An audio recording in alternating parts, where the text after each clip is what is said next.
right. Sunday Guild Wars time.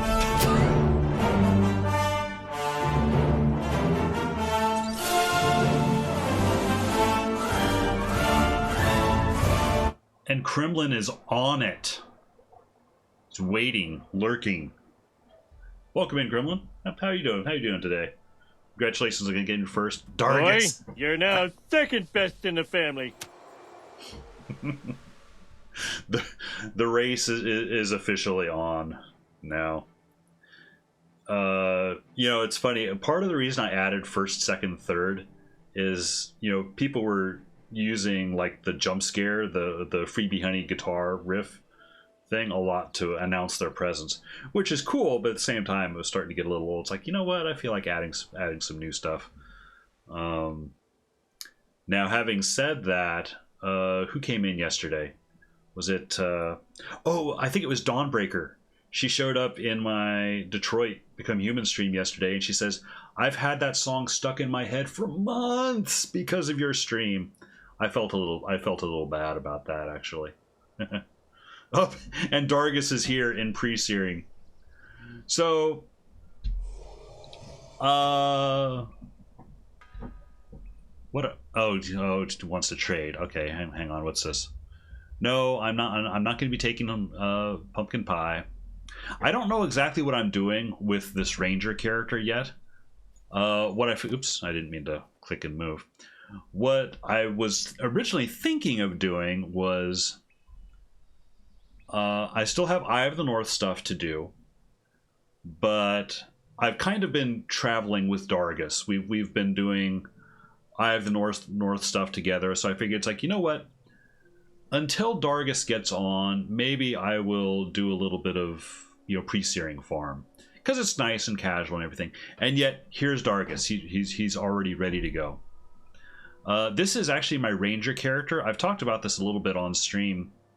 The last couple of streams is that I'm getting kind of tired of the monk character, the melee monk. It's been amusing for a while. Do as you wish. It's fine.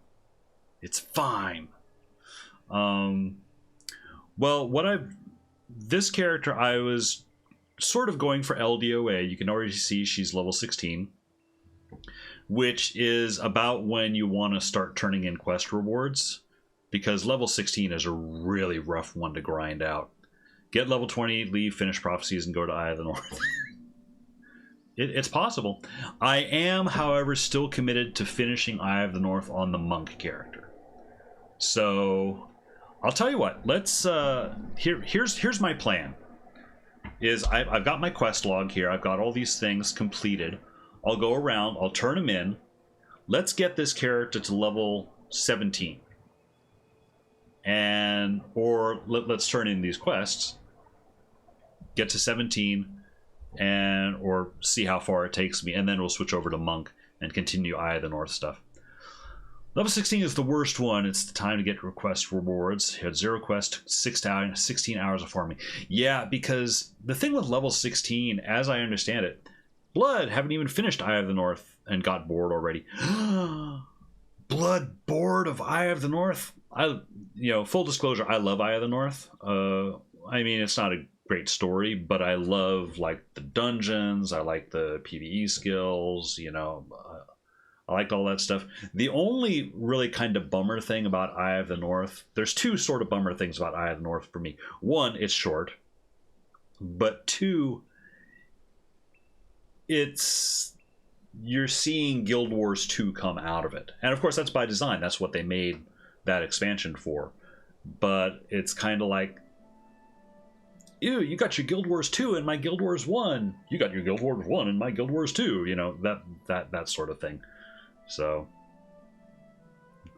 lucky you had them all. Yeah, all my quest rewards. So yeah, I think what I'm going to do is I'm just going to slow roll this start, because once I finish Eye of the North on my monk, I'm going to be coming back, and I'm just going to play through on ranger. Uh-oh, Dargus. Uh-oh. He's sent me something to look at. I can't actually select that.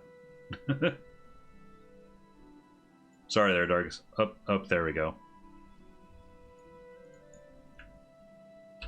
This is going to be A highly inappropriate picture. Oh, I also have something else I need to mention here in a moment. Oh, Dargus's inventory.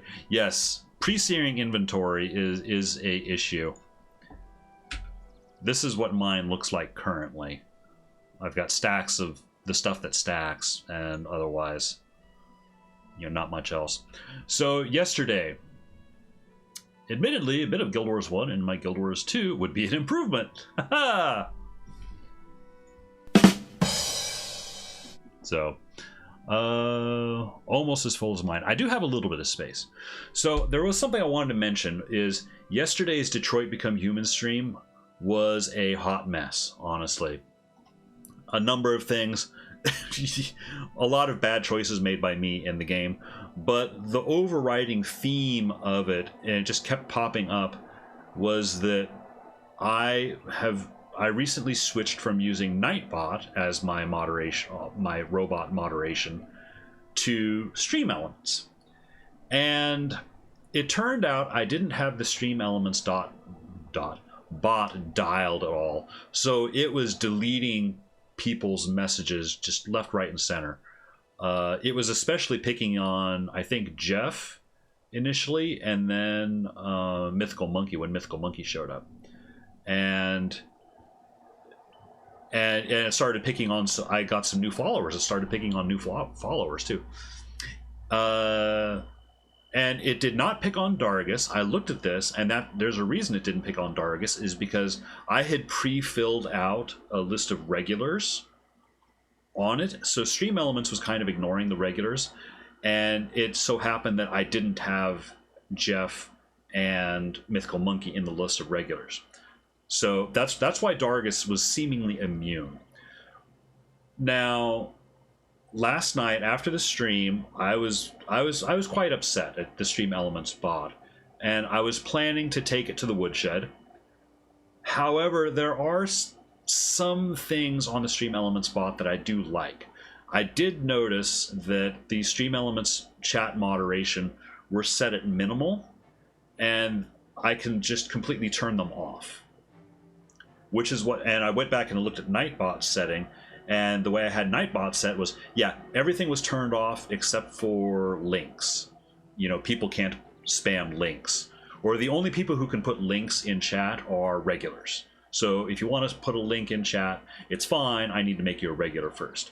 So the upshot of all this is that I still have Stream Elements as a bot running on the channel. I just have it dialed down to almost 0. I do have it doing link protection, so in theory, it will be the same as Nightbot.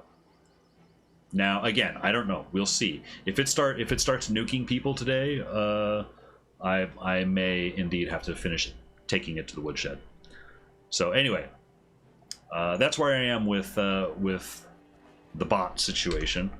And so I was talking about maybe cashing in some of these quests to see about getting to level 17.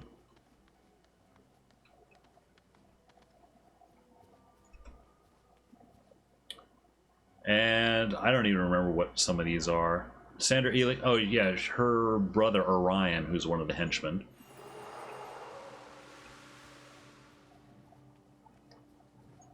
And they're going to start giving me items that I really am not going to care about.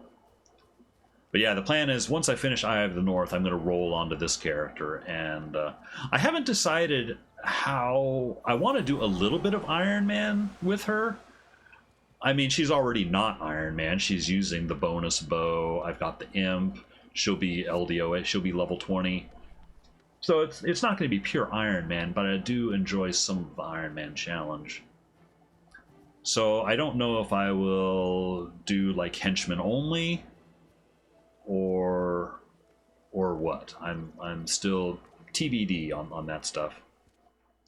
Honestly, probably I'll probably play it some days Iron Man, and other days just like, no, I just feel like, where do you find this beautiful feather? Perfect gift. Yeah, go ahead, take it.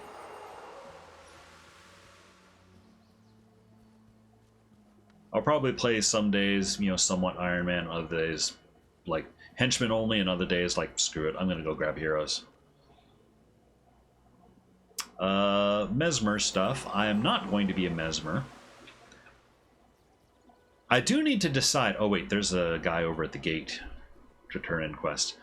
I do need to decide what I want my secondary class to be on this character, though, and I do not know. Iron Man sounds fun to watch and do. Yeah, it really is. That's kind of how I played. I don't need the red iris power, but I'm going to pick it up. Actually, do I have the mask? I do have the mask from Nicholas Sanford. Iron Man is fun. Now, there's of course degrees and grades to Iron Man. Warrior for Frenzy. I mean, Warrior is an option. Although I don't see there being a whole lot of point to it, because I'm probably going to stick as Bow, as an archer for a while. At least until I start to get more beast mastery skills, because this is one thing that I was talking about, is that on this character, when I start getting more beast master skills, leaning into the beast master side of Ranger, because I've never really done that before. I think that might be interesting. Have you seen Grawl necklaces? I've got, what, 41 of them here. Is that the Nicholas item for this week? I'm also really bad about going to talk to Nicholas for presents. Nope, I will not be a warrior, at least not yet. He requires 25. 25? Well, I mean, they are easy to get. Maybe I'll do that too while I'm in here. Just a little bit of pre-searing mood section. Oh, right, he's not the monk guy. I need to talk to Menlo. And same thing with her.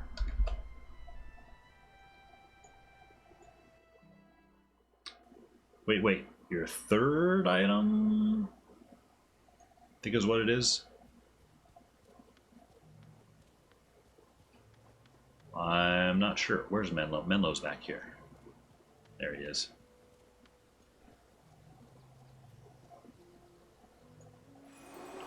Nope, I will not be monk. At least not yet. Monk is a strong... Monk is always a strong possible for a secondary. Just because you get a reusable res. Third one after salvaging. I'm not sure. Rites of Remembrance, yeah. I will not be a necromancer, at least not yet. I don't know. That's possible.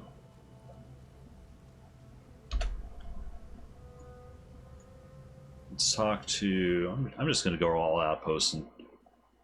The third, salvage the tapestry shed? No. I'm going to hold on to that. Wait a minute. Why is Vaster...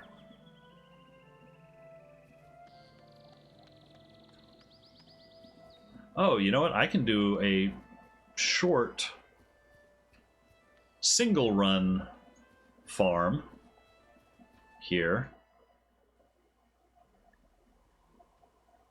Oh, that's right. That icon is used as a right now that's a quest item, but they do use that same icon for things you should salvage. I'm gonna go ahead and pull the imp up. Also get my pet ready.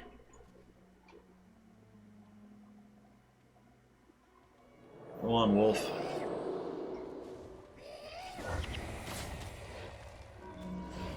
So, I have a quest reward to talk to Relena, but I need to travel a little bit to get to her. It's super buggy quest. Awesome you have it. Yeah, I think that quest is like if you do the Gwen quest, but you have someone in your party, it can easily bug out and and not work. Oops. That was the elemental. I didn't want to do that. Oh well.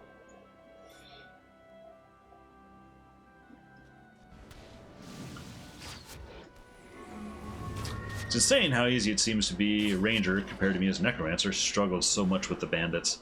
Yeah, the pet really makes a huge difference, honestly.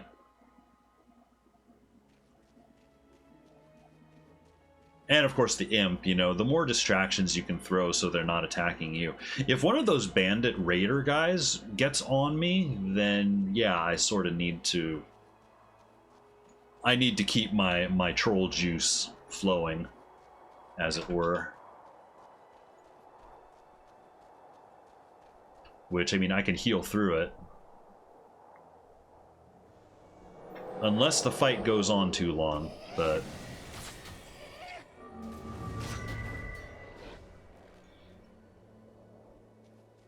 Why charm animal? Because I do not yet have comfort animal. I don't think you get comfort animal until post. Why? I mean, I could be wrong, but I don't... When I last looked at my skill...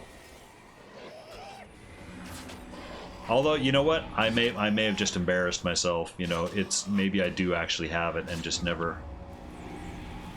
Oh, my wolf is taking some damage here. Next time I'm in town, I'm gonna double check. That is true. I can look. Oh, fucking it. Yeah, okay. I'm embarrassed. I'm embarrassed. I have officially failed. Dargus wins. No, I will not be an elemental. Elementalist is actually a possibility because if I could get a fiery bowstring, turn my bow into a fire weapon, you know, that with Conjure Flame, you know, can do stuff, I think. I don't know if it's stuff worth anything, but it's, you know, stuff.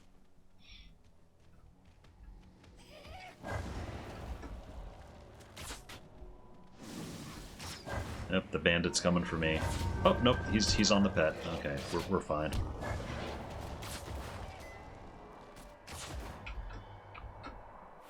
So these guys, yeah, they're still, what, like level 11 or something? So I don't really get a lot of XP off of them at level 16.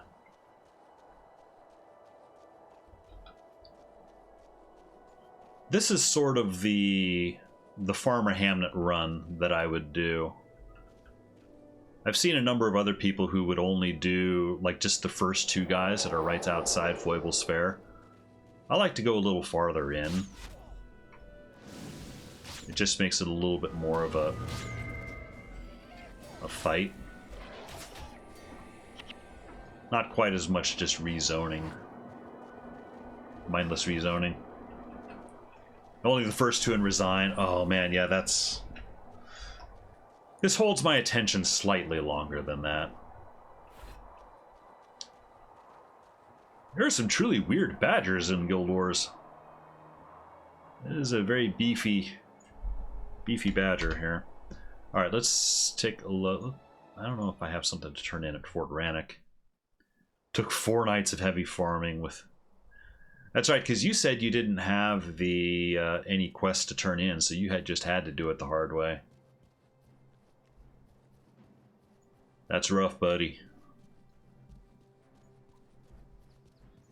Nope, I do not have a quest to turn in for him. What about Baradins? Or you just sit there and you actually do the Vanguard quests. No, I'm not talking to him, and he's going to do the same thing. Okay. Well, let's talk to Ascalon. Stream elements. A little bit of water, and yep, extra water from Dargus. Yeah, I really don't know what the secondary... You know, I should put up a poll for that, honestly.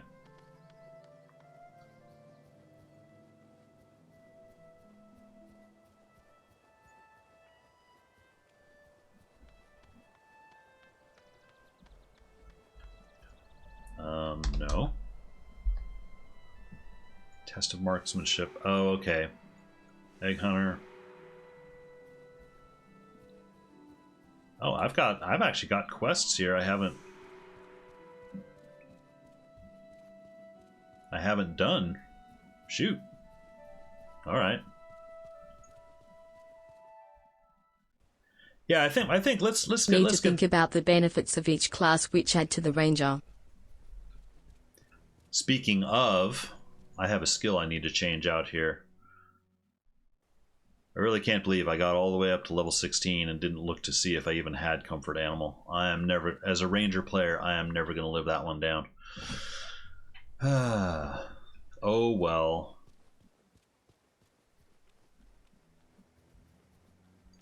Hey Gwen, you have anything for me? She's already given me the tapestry shreds, so I can give her flowers, but Gwen will just keep taking flowers. I think I saw someone, he didn't want to comfort his animal. He did not.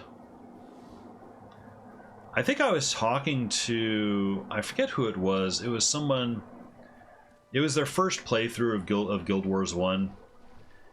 And they knew that Gwen was special. It's like, oh, Gwen gives you a special item. I've heard that Gwen gives you a special item if you give her enough flowers. And I jumped into this person's stream. I wish I could remember who it was. And asked, yeah, I keep giving these flowers to Gwen, but she doesn't do anything for me. I'm like, whoa, well, how many have you given her? I've given her like 50 flowers. I'm like, 50? No, actually, you only need to give her like 3. But you do also need to give her like you need to buy her the flute and the little girl's cape from the merchant. You need to give her those too. And they were like, oh, okay.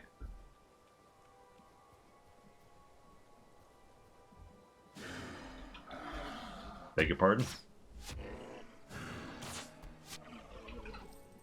Oh, that's right. Level 2s will attack.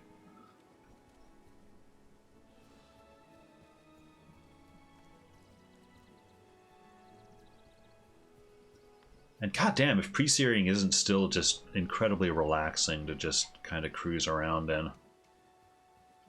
Granted, on level 16, I'm not really going to be threatened by anything unless I go into Wizard's Folly, because that's where the Vanguard is currently active. Beware, playing with other people in this co-op RPG game will make the quest disappear. Yes, they need to either fix the quest or, you know, fix the bugged quest or put a warning on it. I'm going to need to hit a merchant and sell off some of this stuff.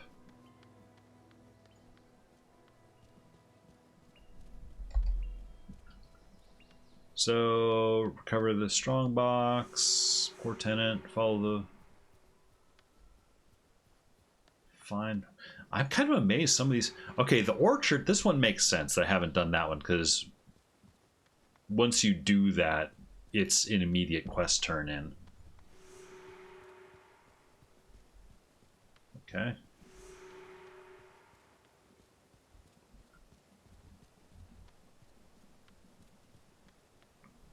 I've just got a number of quests out here outside of Ashford. Oops.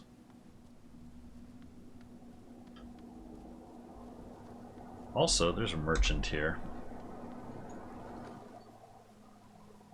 I'm just going to sell off the stuff I don't need here. I keep the stackable items because, you know, they stack.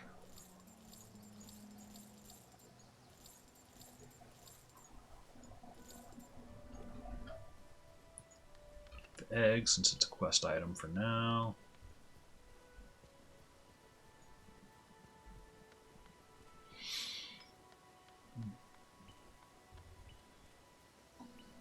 This also makes for a very low-key intro to today's stream. A group of French players started a challenge. Basically Iron Man, but you need to be level 20 in pre, leave pre, and play only in hard mode. Oh! That's interesting. That's really interesting. The Grawl have been... Oh, shoot. Okay. Yeah, I forgot that one launches Devon on the Grawl quest. Okay, fine. You know what? We'll have the imp deal with the scale. Bat Claw Doom Tooth.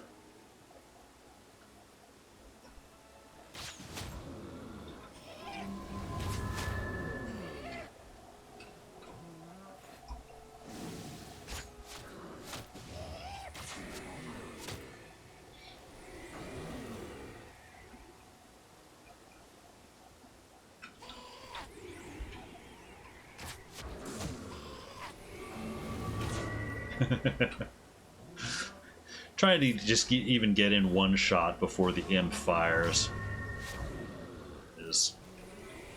Man, they just keep sending guys. There we go.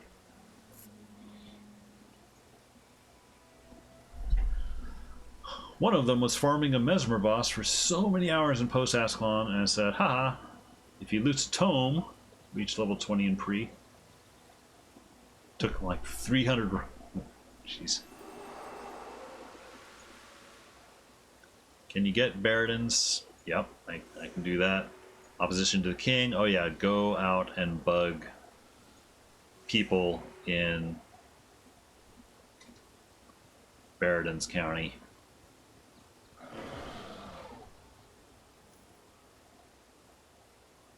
But I have more quests over here.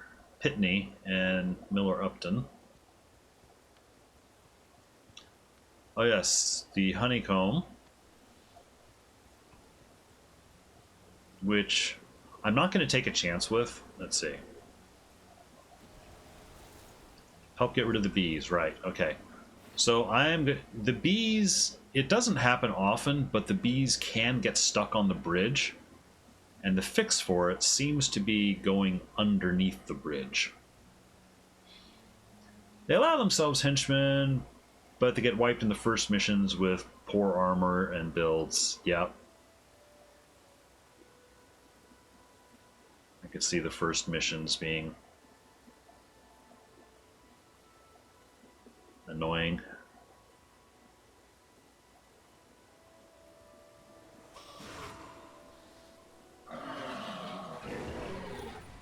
Should still have the bees with me.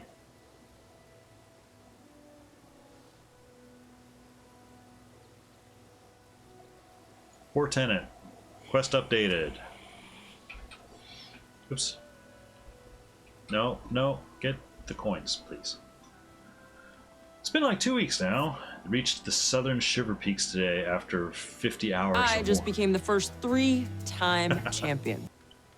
Welcome in, Mythical Monkey. And Monkey, I was mentioning earlier, Stream Elements is I've not completely destroyed, killed Stream Elements after yesterday.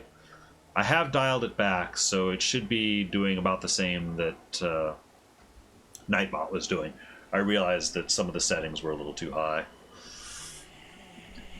28 Pain Inverter wounds. Yes, 28 knife wounds.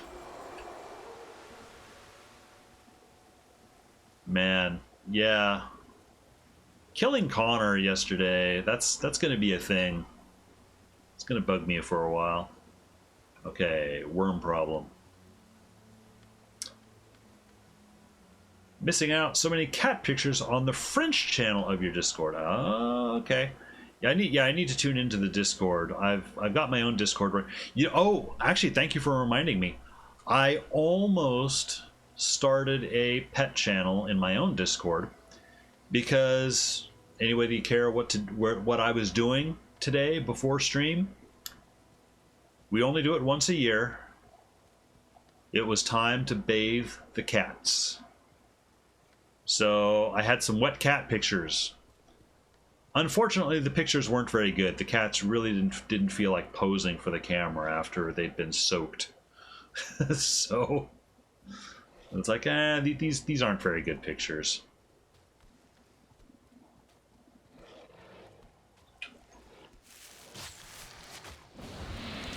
The cats were not impressed with us. Our youngest cat, who's very skittish, takes a long time to warm up, you know, and trust and everything.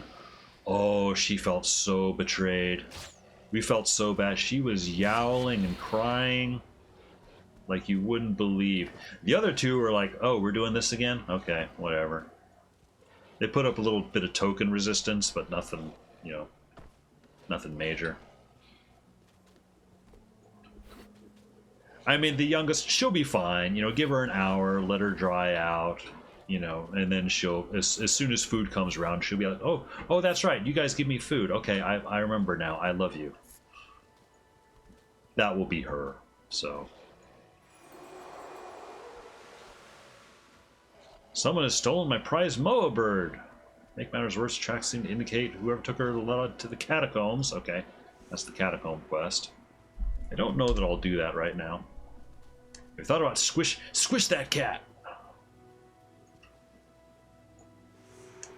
Oh, right. I've got the bandits, the strong box to do here.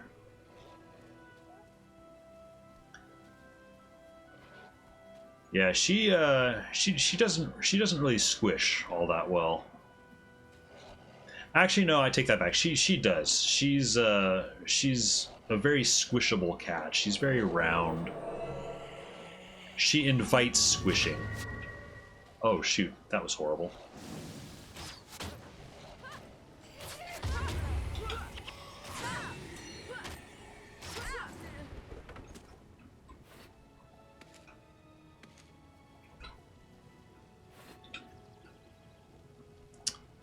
Yeah, let's do this. Boink. Ignite arrows is, you know, can be kind of fun, especially when you're wildly over-leveled for an area. Okay, so I've got the strong box. Take it back to Devona. So yeah, Monkey, what we're doing is I will be returning to the to my Eye of the North character. However, I just kind of felt like because I'm thinking more about moving on to my Ranger character. It's like, you know what? I just got her to 16. Let's do quest turn-ins for to get her to level 17, and then I'll move over to Eye of the North. I think that's my plan.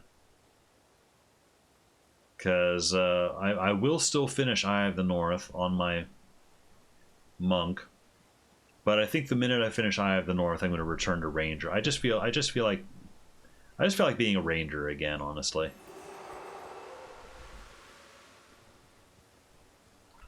Okay, so opposition to the king is in Crease County.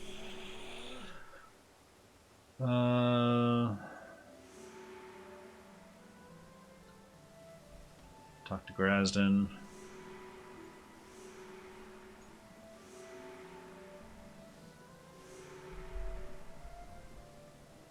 It made a tutorial channel and it made a guide, get an idea what weapons are worth keeping in pre. Oh yeah.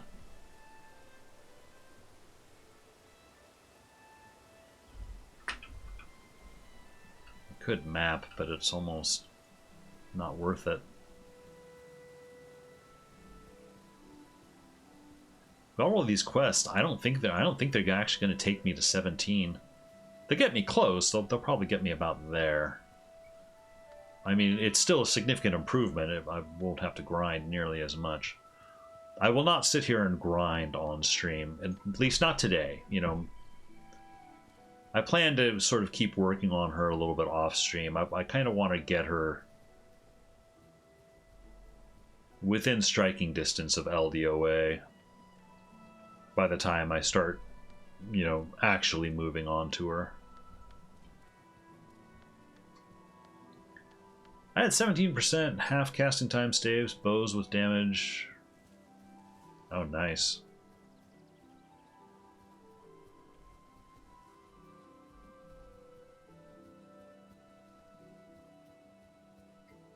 It's actually a question. It's like, have you ever managed to get a char salvage kit to drop? I mean, char bags, sure, char bags are easy to get to drop. I think I've only ever seen one char salvage kit in my life, though. So what is the origin of the name Alila Kit? If it's personal, don't want to divulge, I understand. No, it's perfectly fine. As a matter of fact, I keep meaning on my Discord, I'm going to create a frequently asked questions thing. And actually, almost nobody asks that question, but I feel like it's a question people probably should ask, because it is a weird name. Honestly, it was from Guild Wars 1. The very first time I logged into the game, you know, create a character, and I create this character, who actually looked, you know, pretty much just like this one, the same ranger, same face, same hair. And it's like, okay, name your character, and I just sat there for a long time. I'm like, shoot, I don't know. I'm not good. I'm not any good at names. I don't know. And just randomly, this word Alila just doesn't mean anything. It was just this weird random phonetic thing just popped into my head. It's like, oh, Alila, okay. Well, that sounds like a vaguely plausible first name. So the first name became Alila, and then I think I looked around, you know, and one of my cats was like washing their butt or something. So it's like, oh, well, cat. Well, cat. Well, kit is sort of like cat. And tail. So the full name became Alila Kitail. And over the years, I've just sort of used that same name or variations of the name. You know, the Kitail changes. The kit is usually there, but then what comes after is usually different. So I just sort of used that. When it came time to create a Twitch name, I'm like, I sat there, what should I name myself? I'm like, fuck, I'm just going to use the same name, you know. It's really just a nonsense, you know, a nonsense word is all. One focus shields are so hard to get. You need 2 first. You've had many chars. Yeah, Dargus farms like nobody else. Used all of them and shared reigning charges for the Alliance. And the Tale of Alila, and like the Tale of Tail. The tale of the cat tail that... Oh, my inventory is full. That can be fixed. I've got stuff here I don't care about. Welcome to the party, pal! Oh, J-Fogs with a raid. Thank you very much for the raid there, Jay. Welcome in. Welcome in, raiders. I'm really bad about remembering this. Welcome in. Name.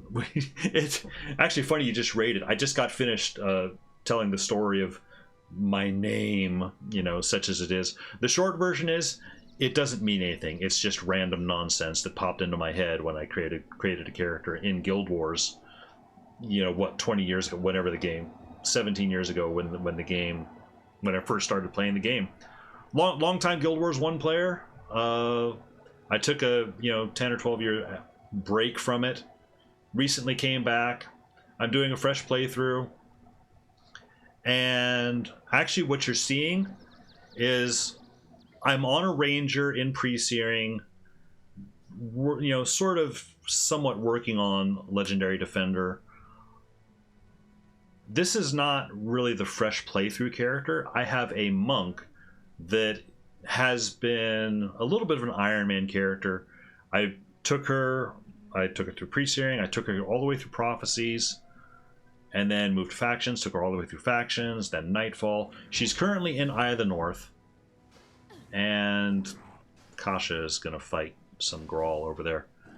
I'm currently in Eye of the North, and I will be switching over to that character here in a little bit to continue Eye of the North hijinks. And, but for right now, I just felt like, you know, doing a little bit of farming in pre-searing. And I'm at the dreaded level 16. And actually, here, before I forget, let's give a shout out to Jay. And so we can see what he's doing. I believe he's also a Guild Wars player. Oh no. Is it not playing clips?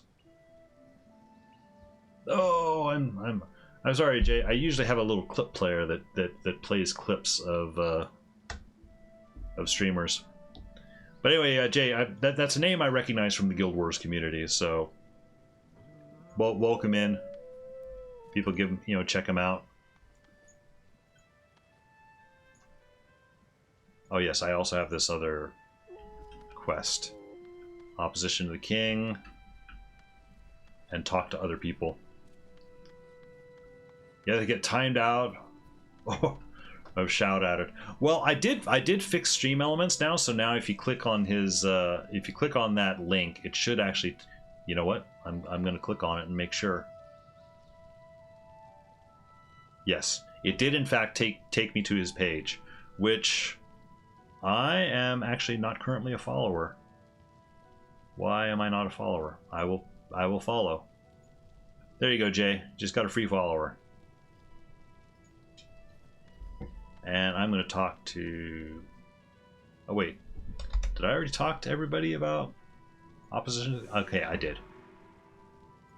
So the vague thing that we're trying to do right now is turn in quests to get past the dreaded level 16, and then I will switch over to my monk, and we will continue monking through Eye of the North. And I should also mention the monk that I've been playing in Eye of the North is weird. I'm not playing a healer monk.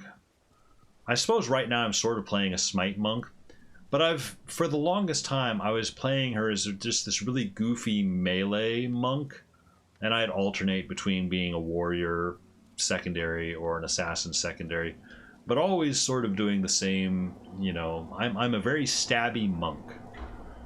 And it was fun for actually quite a while. But I think I'm finally getting a little tired of it. So I always considered myself to be a ranger main, though, which is sort of why I'm on my ranger today. There's that. There's that. All right. Not sure what I'll be playing tonight. Bit tired, feeling burned out of Guild Wars these days. Oh, okay, Dargus. Ever looked into the Abbey from the outside? I have. Let's go do that. I don't remember what. I could help the farmer with the pigs. I don't recall if he actually gives me anything though. I forget what we see or don't see.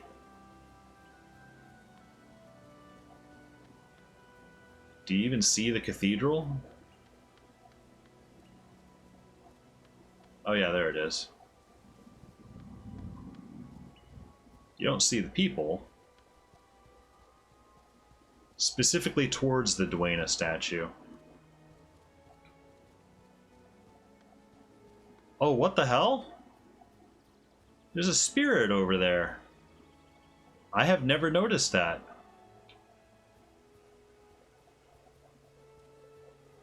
There's a... But if you go in there, it's not there. Can you, like, kneel? Is there a ghost? Is there a spirit you can summon by kneeling?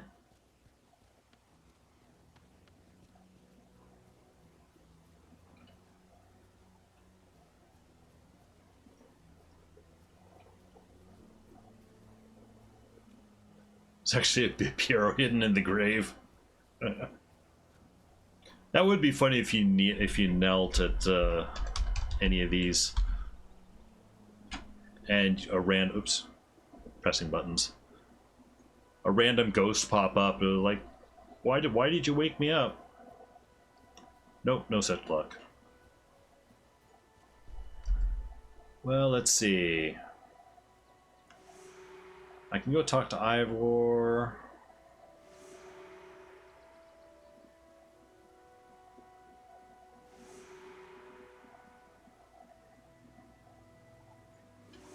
Well, you know what? Let's go ahead and do the prize moa bird.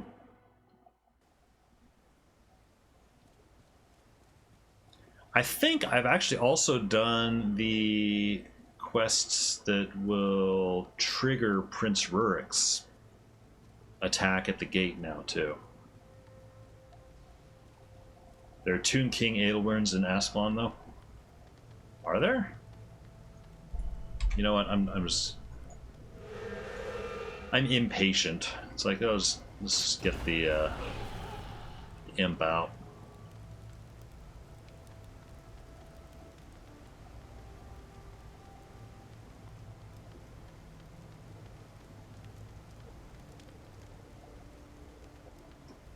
I mean, I know he appears in that first cinematic. I don't know that you see him.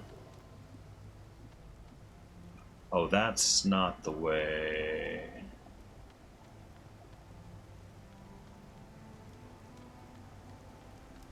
I believe I go around this other way.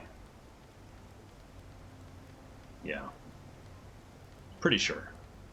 We'll see. People are in chat like, what are you doing?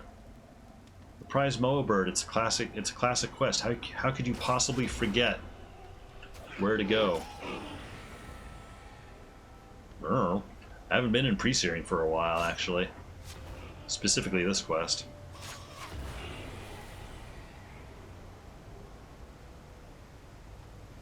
One of the cutscenes, when you go to Rurik, turn right, he's still standing there. And when you go up the stairs where Langmar stands to the end of that field, looking down at the water. Oh, okay. Oh, I got a yellow die.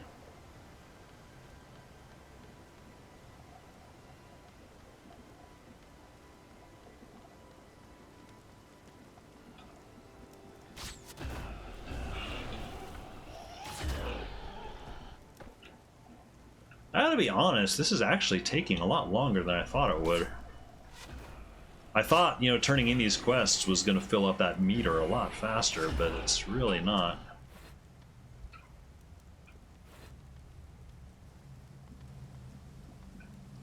As I remember, there's this. I'll know I'm on the right path once spiders start dropping down, and I'm pretty sure this is it. Yep, there we go.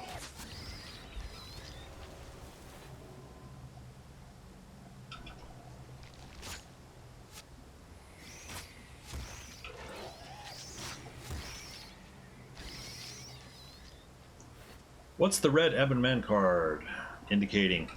That means that I have one of the Vanguard quests active. In this case, I've got Farmer Hamnet's quest. Your armor is improved while performing missions for the Ascalon Vanguard. Which, honestly, I'm not sure why they added that.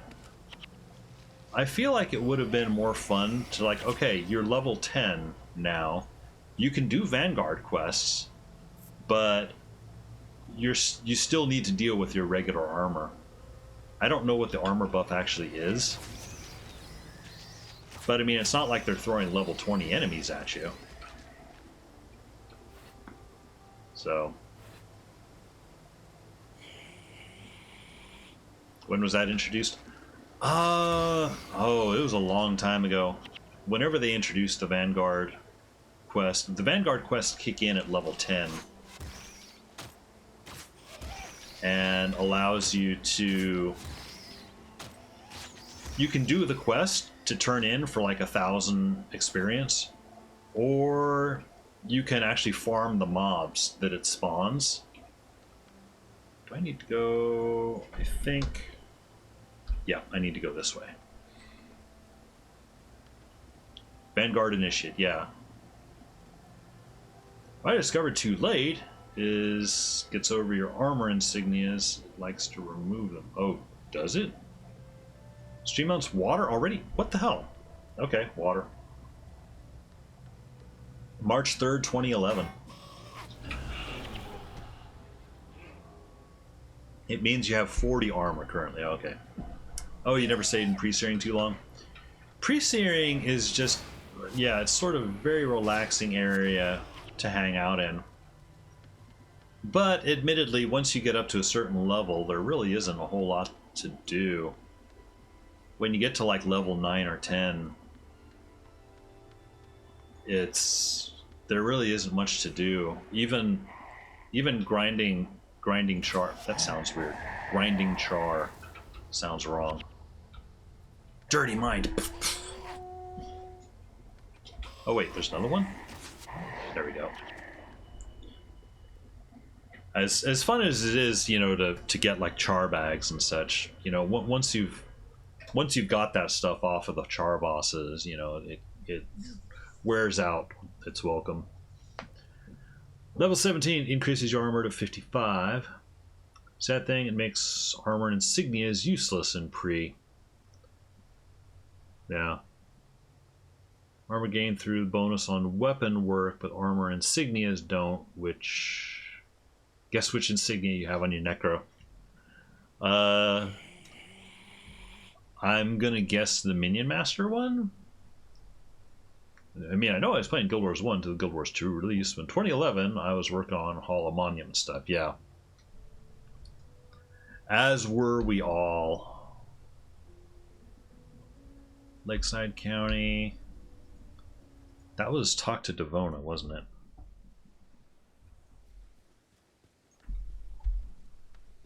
Oh, no, it was Pitney. Okay. Oh, Tormentor. Okay.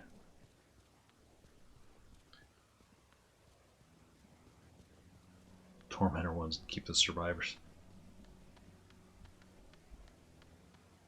Oh, red iris flower.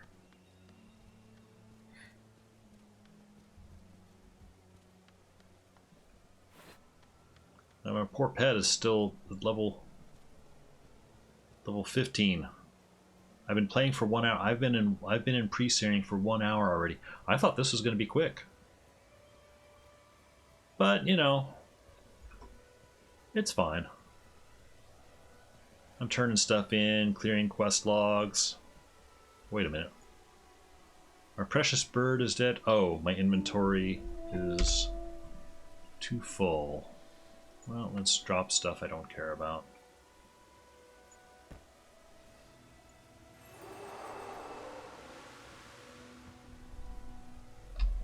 Alright, then I need to go talk to Ivor.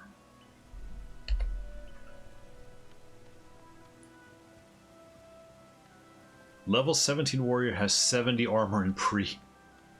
See, that's what I don't get, is like, why? Oh yeah, I do have these salvage things down here that I was sort of waiting for to get a char salvage kit, but I never did get a char salvage kit drop. You know, these guys are gonna bug me. I'll just let the fire imp deal with them. 35 for caster and 7. It's a significant upgrade.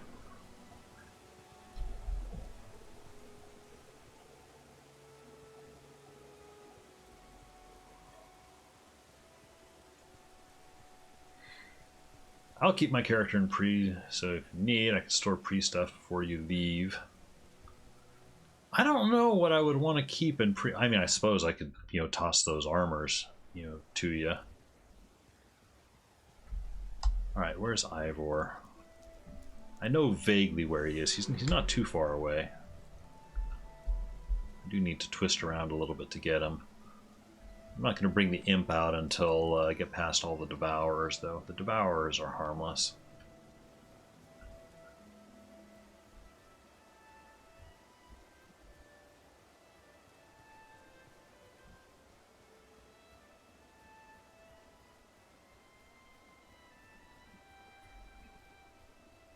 Yeah, very limited space now. Yeah, I appreciate the offer, Dargus, but don't worry about it. I'm sure I'll just drag this stuff with me to post.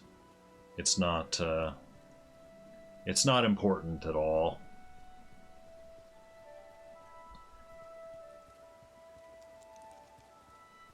Matter of fact, one of these was energy insignia, which I probably wouldn't put on my ranger. You know, I might give that to the monk or something.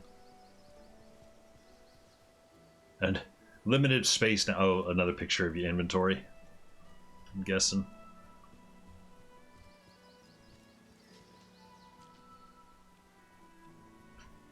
gonna set up the auto path here.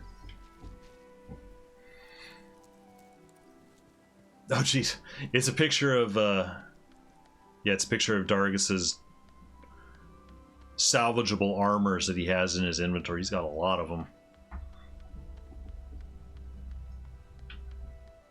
All that armor and no kits to salvage with.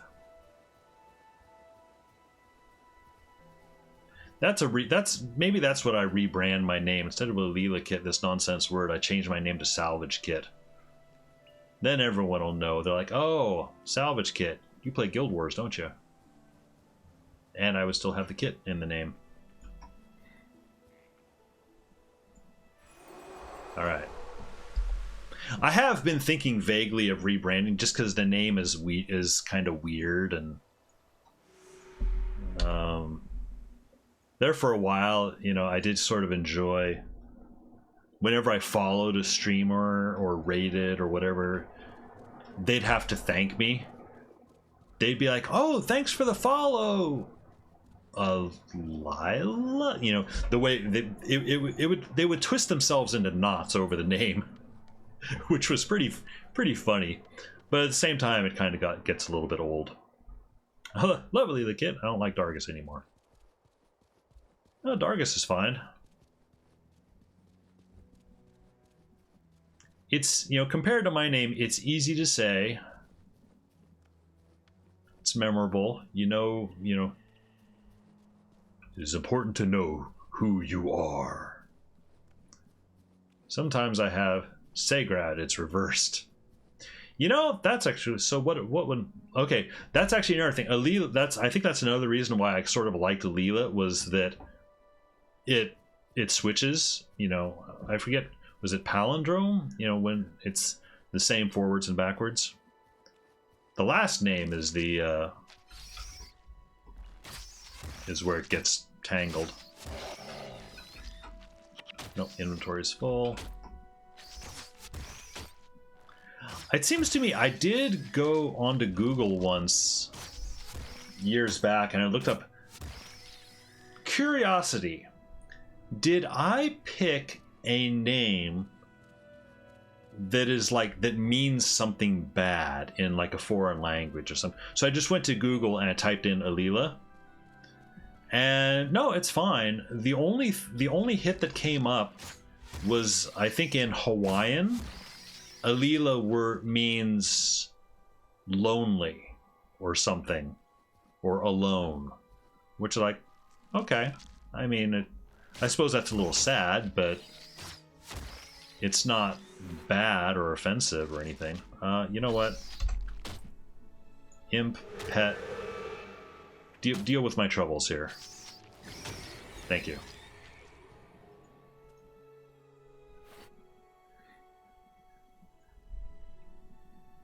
So it's not that I'm necessarily lonely, it's just I thought that was sort of interesting. That reminds me, when ArenaNet put the free doll on the gem store a long time ago, it turned out the name was some kind of swear word in Polish. Oh, shoot. Which instantly means it was a must-have in Poland, I'm sure. So the free doll in the gem store, is that for Guild Wars 2? What was the doll? Or what was the doll of? And I suppose I'm now hesitant to ask for the name of it if it's a swear. I mean, I don't want anyone to be accusing me of offending anyone, but I am morbidly curious. It was the doll of Kobaya Mariner's sister or something. It was renamed Paula, I think. Okay.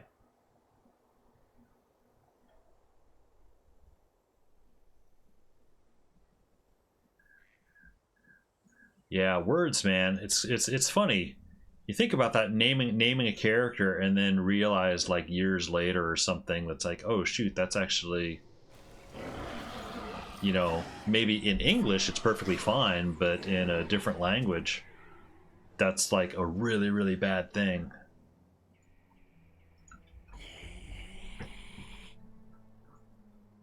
Of course, I remember there for a while, even in English, I would use a word or something thinking it was just a perfectly innocent thing, and then later on people would pull me aside. It's like, you know, you shouldn't say that. That's a really bad word. And I'd be like, and it wasn't I was being mean. It's I genuinely didn't know. It's like, oh shoot, I didn't know that word had this whole context to it.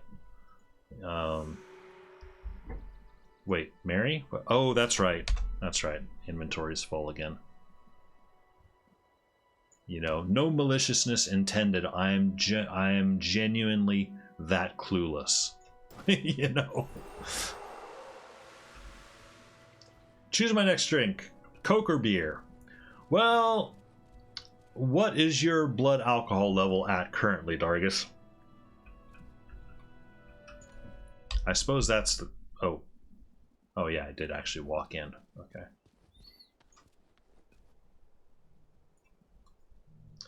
Beers, I have Coronas in one fridge and the others are still outside. Well, if you have a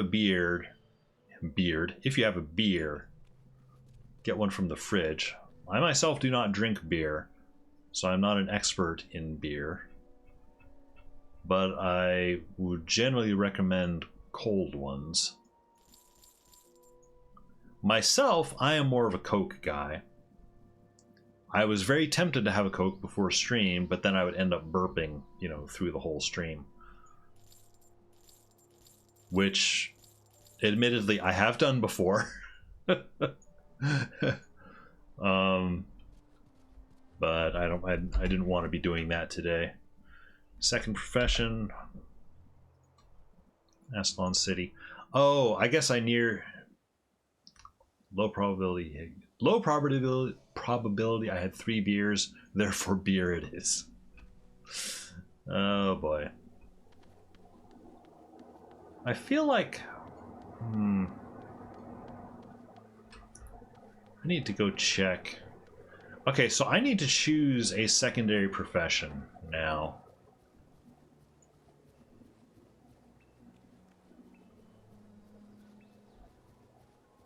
I want to make sure that, okay, Prince Rurik's got something for me. I'm not done yet. Other beers I have are Affligem and Bud. Bud is in Budweiser.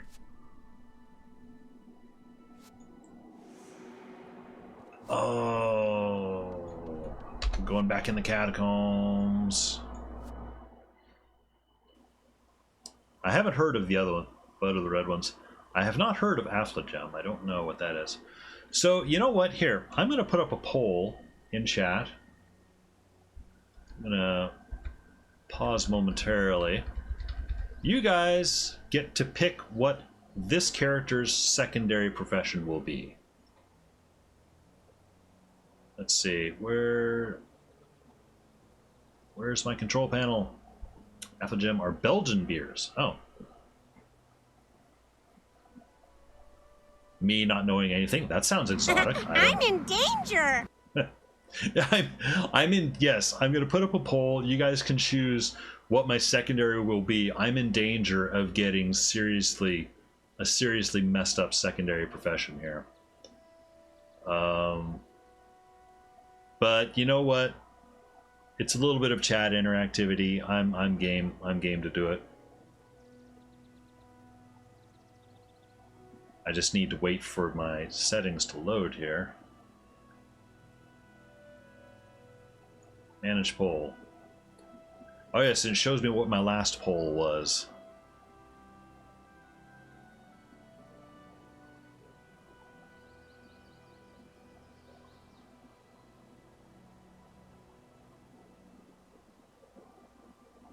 The last poll I had was apparently deciding which game category we would raid. We would raid either the Guild Wars community or the Last of Us community. So it must have been when I was in the middle of playing The Last of Us.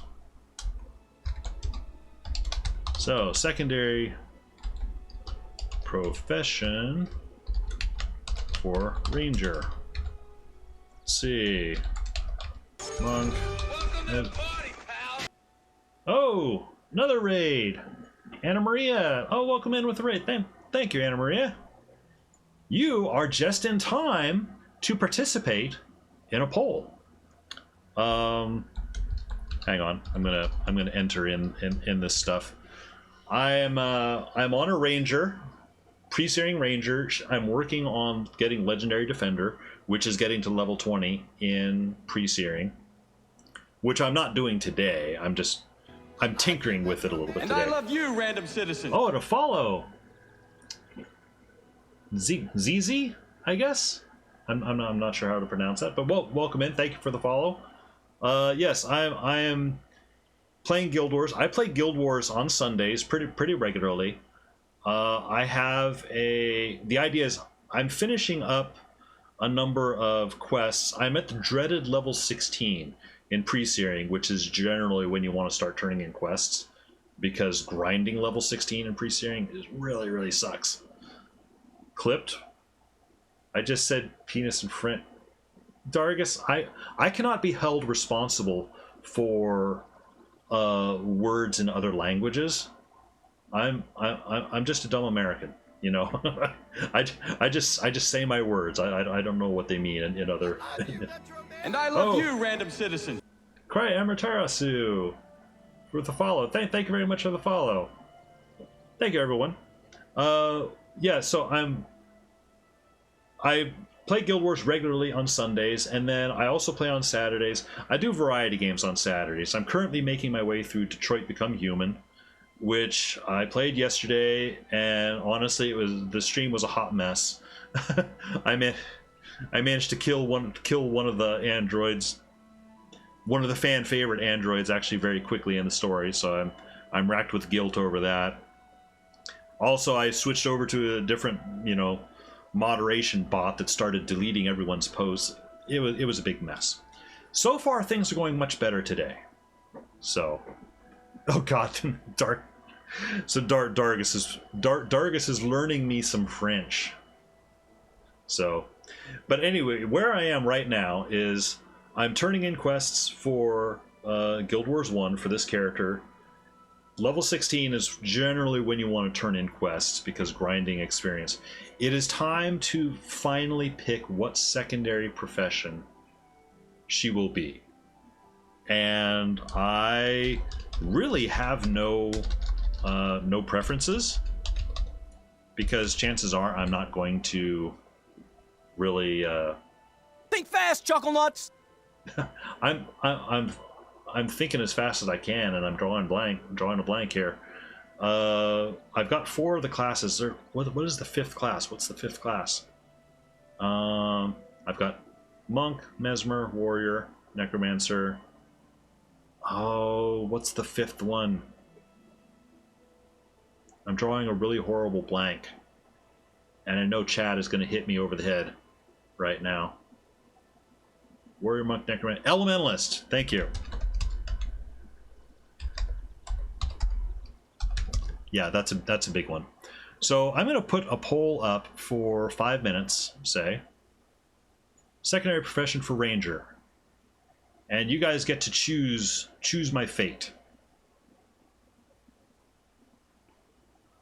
And I shall obey the wishes of chat. But while that is going on, I am going to go talk to the guy in the catacombs about the char. Paragon, Dervish, Ritualist, and Assassin. Yeah, exactly. I need to get to the pre-searing area of... You know what? Actually, I'm going to go the back way. I'll wait until we get back here before activating the imp. Oh, that's right. There's a little invisible wall there. The back way through the gargoyles to get to this necromancer guy. Oh, no. I need to talk to Brother Menlo first, right? I'm really glad I didn't fight all the way. It's going the back way. Yes, well, I was going to, but then I remembered, no, I need to talk to this guy first. Char Ranger south of the wall? Rurik is right to be worried. I said nothing. Oh, and then I need to talk to the necromancer trainer.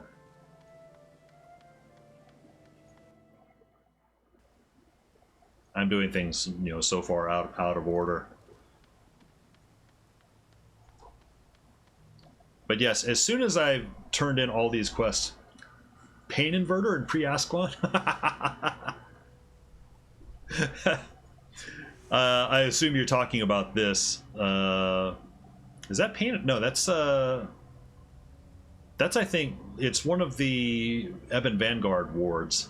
It's I have Ebon Vanguard quest active, which they introduced at like level 10, you know, specifically to help people grind out legendary defender titles in pre-searing. Gives you a little bit of an armor bonus, and it tells you, hey, there's a higher level quest. I'm talking about this. I gotcha. Well, the idea is that I would do a little bit of pre-searing stuff and then move over onto my higher level monk, my goofy monk character, and do a little quest farming to get Pain Inverter, because my monk is currently in Eye of the North. So yeah, the stream title is sort of, I'm just kind of going everywhere, a little bit of everywhere today. I've been streaming for what, an hour and 15 minutes. I was not planning on being in pre-searing as long as I already have been.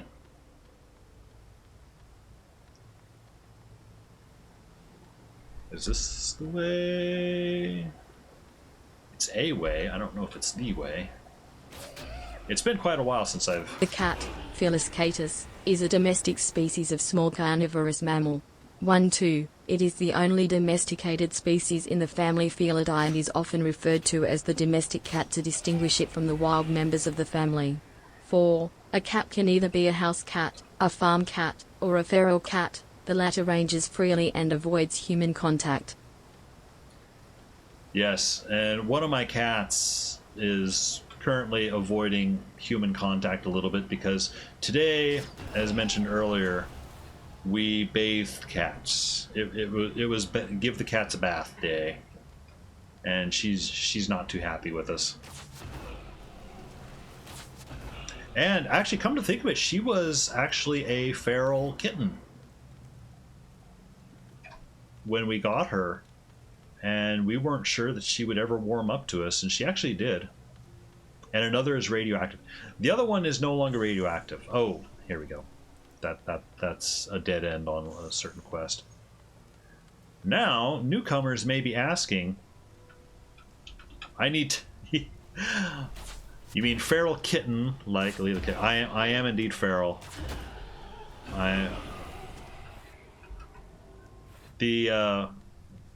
You know, people might be asking, what are they talking about? Radioactive cat. There's a whole story there. And honestly, I have a Discord, and I'm going to need to create a frequently asked questions area on there. One of which is, you know, what does my name mean? Short version, nothing. It's just a bunch of nonsense syllables. Secondary profession. Warrior has won with 2 votes. Elementalist was second with 1 vote, and nobody voted for anything else.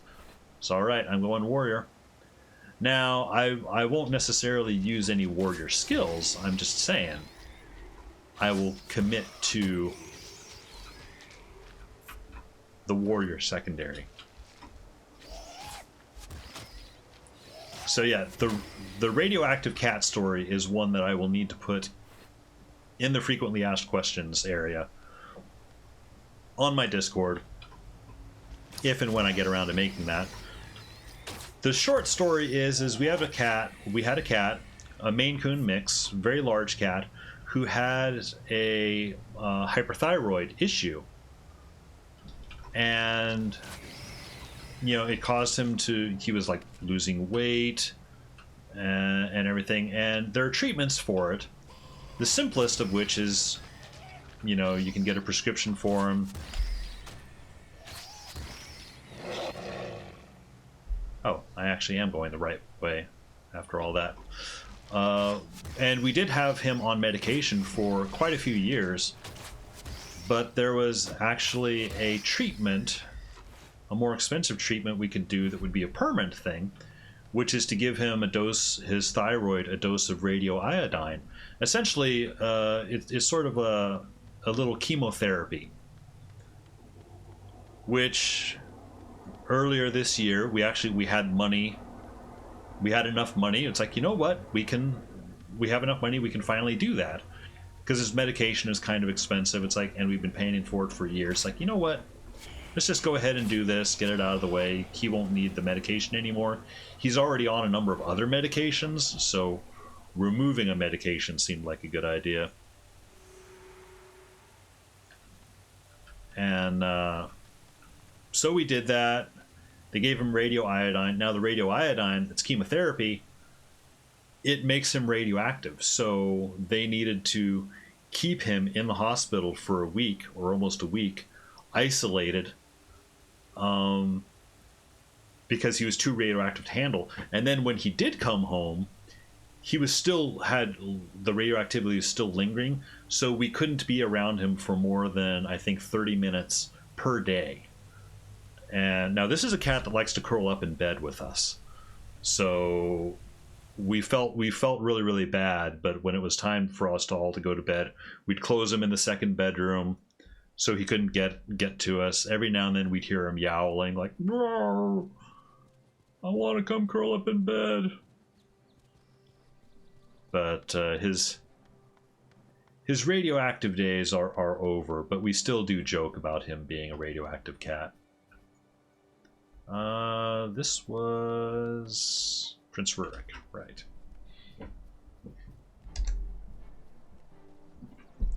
Okay, so I'm going to turn this one in. I'm going to choose Warrior as my secondary profession. Turn that in, and assuming I have no other side quests, that will be it for pre-searing for me today. Yep, okay. So now I need to go train as a warrior.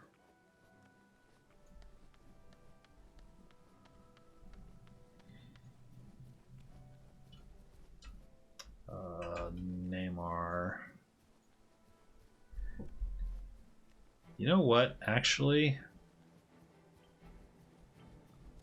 I think Relena Stormbreaker, she might have a quest for once I pick up being a warrior. I'm gonna go talk to Relena. Uh-oh. I've been randomly clipped again. Wow. Oh. Clipped me making cat noises. For those who are unaware, Dargus, one of my big chatters, big time cat guy. So, which generally my channel, you know, cats. A lot of my emotes are cats. I've got a couple of foxes in there too because of the kit name. I have 3 cats. You know, cats are very popular in this area here. In this channel, I should say.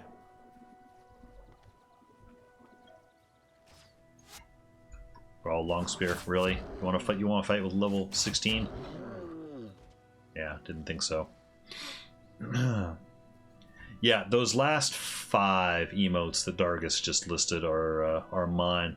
The others are his, I believe.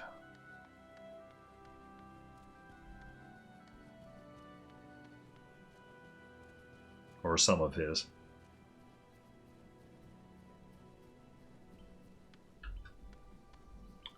Hey, War Master Grast. It's time for me to become a warrior.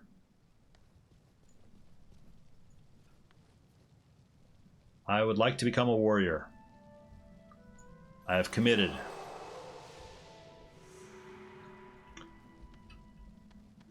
Oh, but now I think that also...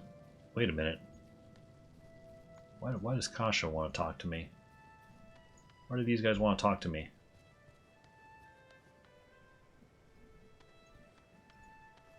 Oh, they don't actually want to talk to me. Okay. It was random emote dropped for participating in Hype Train. Took long to get all the cats. I have a lot of dogs and 1 spider. Time to water myself. Good grief. Hour and a half. Hour and a half in pre-searing, folks. Okay. Return to Armin Saberlin. I shall turn this in and do not go to post. I know the temptation will be there, but do not. I need to keep this character here.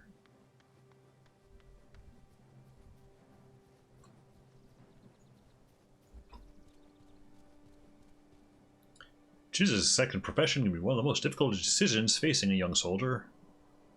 Yep. You look ready for war. Talk to Sir Titus.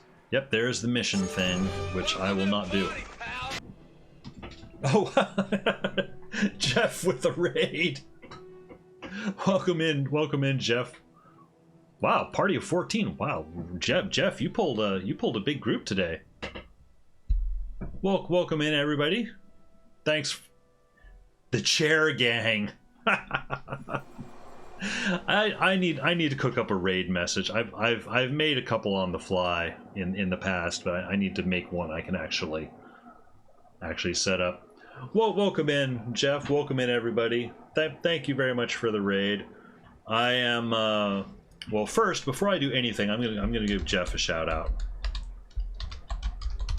Jeff has been in my streams a number of times before. Good guy. Talks games. Mr. Dragon.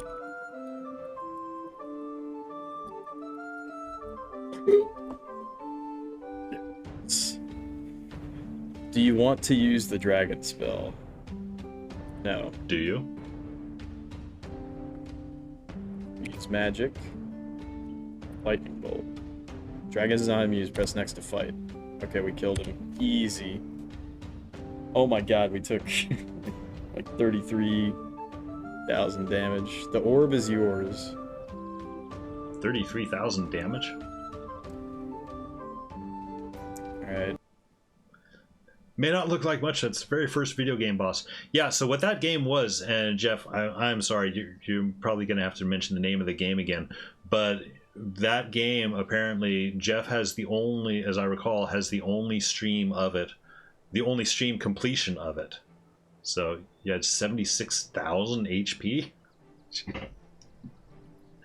But yeah, Jeff also plays Guild Wars. He was actually playing Guild Wars today. What were you doing in Guild Wars today, there, Jeff? Hope you're having a good time. Game of Dungeons, D&D for the Plato from 1975. I don't know what the Plato is, but yeah, this is not my perma pre character. Oh, you just beat Borderless Pass. Okay, this is not my perma pre character. I've been talking a little bit the last couple of weeks about, because I have, for those who don't know, this is a completely new account. Educational mainframe started in the 60s at University of Illinois. Okay, I did remember that you said that it was a university like system of some sort. Oh, this must be Dargus again. Yep. So this is a new account, and I started, my first character was a monk, and I took her all the way through Prophecies, then Factions, and Nightfall. And she's currently in Eye of the North, and I'm actually just about to switch over to her. But I've been getting a little tired of the monk, and I have kind of always been a ranger main, as my main profession. So I did start this ranger quite a long time ago with the vague intention of getting her to Legendary Defender of Ascalon, which is sort of what I'm working on, and that's what I sort of did today. And instead of starting straight up and going right to Eye of the North, I kind of wanted to just hang out in Pre-searing for a little bit, chill. So I was level 16. I turned in a bunch of quests. Level 16 is the pain in the butt level for grinding LDOA. But I started out around here, so I got most of the bar. I am going to have to grind this bit here, which is going to be a bummer. But yeah, I just turned in all the quests. The only one I have left is the one that takes me to Post, which I'm not going to do. And then I've got the Vanguard quests. So I've got Farmer Hamnet. I can grind. Your cape is very unique. Never seen one so plain yet so regal. Yeah, this cape, actually, we had a previous version of it on our guild that had like a silver, I forget, it was like a eagle or a griffin or something that was really, really nice. Oh yeah, Dargus has been making clips of me as I've been making various cat noises. Today we washed cat. That was the before stream activity, is we washed cats. So we've got some resentful cats in the house. But yeah, I've turned it, so I've turned in all my quests for this character so far. It's going to be grind time, but I'm not going to sit here and grind on camera. That sounds wrong. God damn it. I need to think things through before I say them out loud on stream. I have no idea why your character keeps falling. Are you using like alcohol? You should totally grind, man. Nope. It's I mean, I figure when I get to level 19 on this character and I'm otherwise done with Eye of the North, then yeah, I'll grind this character up to 20 on stream, because I probably won't really have much else to do. That's what an alcoholic would say. No alcohol. No, I'm perfectly sober. Crashes my car, you know. But now it is time for some Eye of the North stuff. And I really wanted to do two things. I wanted to start the Ebon Vanguard quest line, because I mean I like that side of stuff. Out of context clip. Oh, that's the murder clip. I watched that after stream yesterday. Yes, Dargus is on out of context clipping duty. I have not asked him to do this. He just feels it's his self-imposed job. Now, I'm not going to fault him for it, because I do that to other streamers that I watch too. So it's like turnabout's fair play, you know. I was joking about your monk in my stream. What are you going to do with a monk in solo PvE? Smite? And here we are. Well, you know, it's either smite or, I mean, you've seen the other option, which I have done, which is just roll warrior or assassin secondary and just completely ignore the monk part and just do whatever the secondary profession thing is. Which I did do. I have done, yeah, dagger spam. I was also running around with a sword or an axe. You know, this has been fine. I finally switched over. Excuse me. I finally switched over to Ranger just so that I can have a pet, because this is my other thing. I like running around with a lot of green dots following me, so I like having a lot of minions, a lot of pets, you know. You and Codename Switcher Strong Souls. How so? Just enduring being a monk? Let's see. So my original thing was I kind of wanted to do the Ebon Vanguard stuff. He's also doing a monk PvE. I mean, it's fine in PvE. It's just not particularly inspiring, you know. It wears out its welcome a bit. So before I start the Ebon Vanguard, though, I kind of want to get the Pain Inverter skill, which oops, Verdant Cascades, okay, which requires doing a quest chain. So don't get me wrong, I like monk when there are people. Yeah, if you're playing solo monk and like healing people, it's fine. I used to do that a little bit.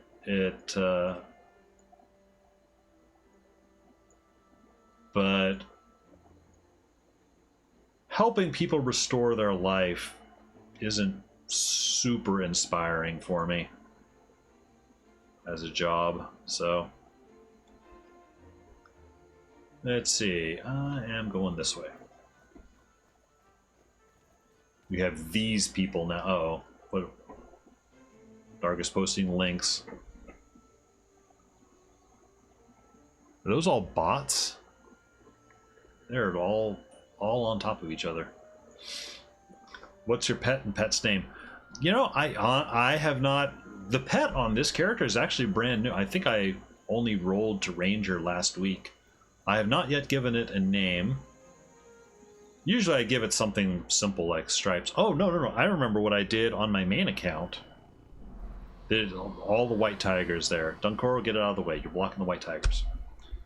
I would usually give the name Hobbs. There. And actually that's really good because that tells me which one is mine. Because when I added the pet last week, I would go through the heroes because one of the pets would always die. I'm like, oh, heroes, you gotta revive your pet. What the hell? I'd go through and tell each one of them to revive. It turns out it was my pet that had died, you know. Lynx. A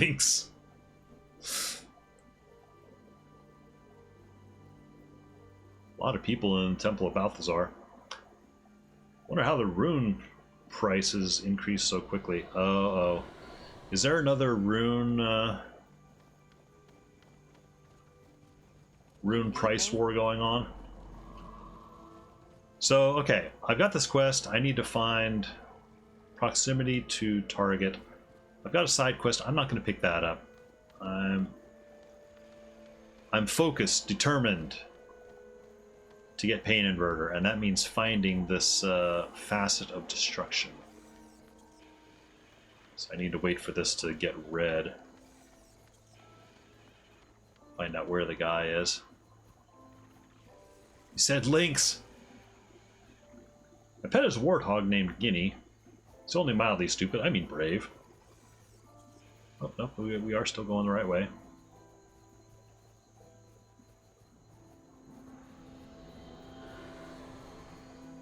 I bet you it is south. Links 234. Kan man herzen breken kernen herzen spreken kan man herzen kwalen kan man herzen stelen. Sie wollen mein hersam rechten fleck doch sagt dan nat unten weg des links. Können hersam singen kann ein herse springen können herzen rein sein kann ein hers ausstein sein. Doesn't have much of a beat to it, if I'm honest.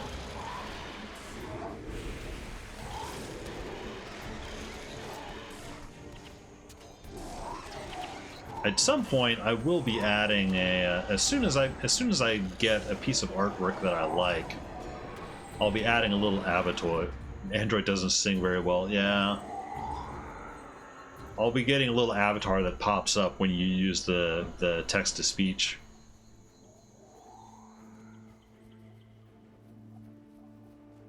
So there'll actually be a little bit of a personality to it. At least what I'd like to think.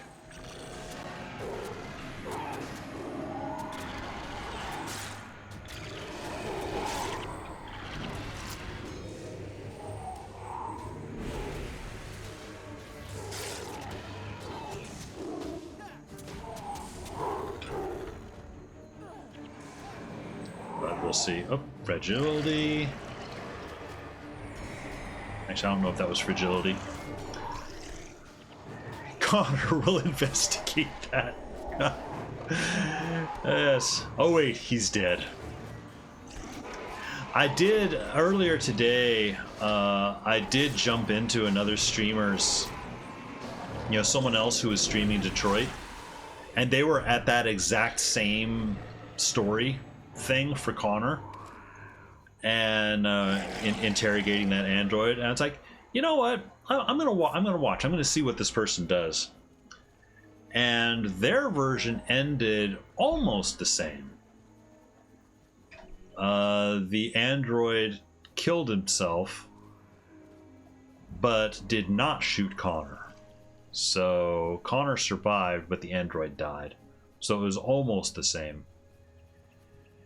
Oh, there it is. There it is.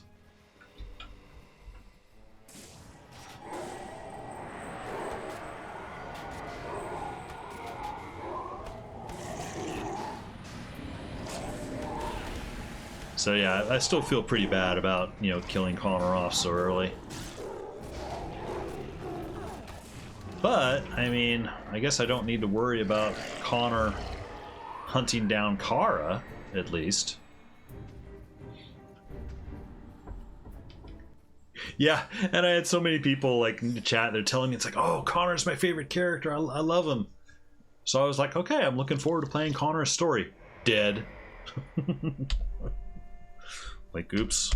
Well, I'm just gonna have to take your word for it, there, internet people, that Connor is a good character. I didn't get far enough into his story to really appreciate him. Let's go to Riven Earth.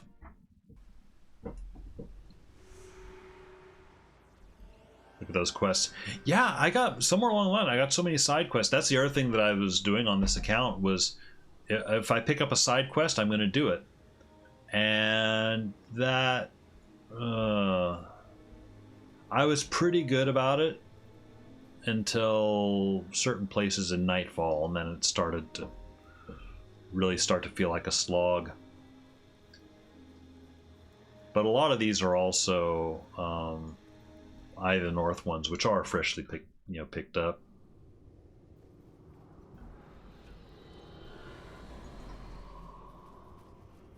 All right, find the guy in this zone.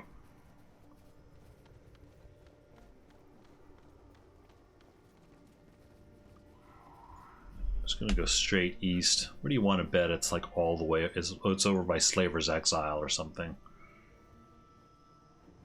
Or wait, no, Slaver's Exile is the other one. It's out of Umbral Grotto,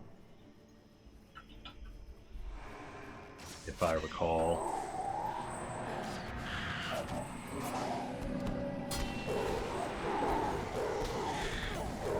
Oh, I mean, for a monk, I got a lot of yellow numbers there for a little bit. Once I cycle through my skills, though, I don't have a whole lot to do.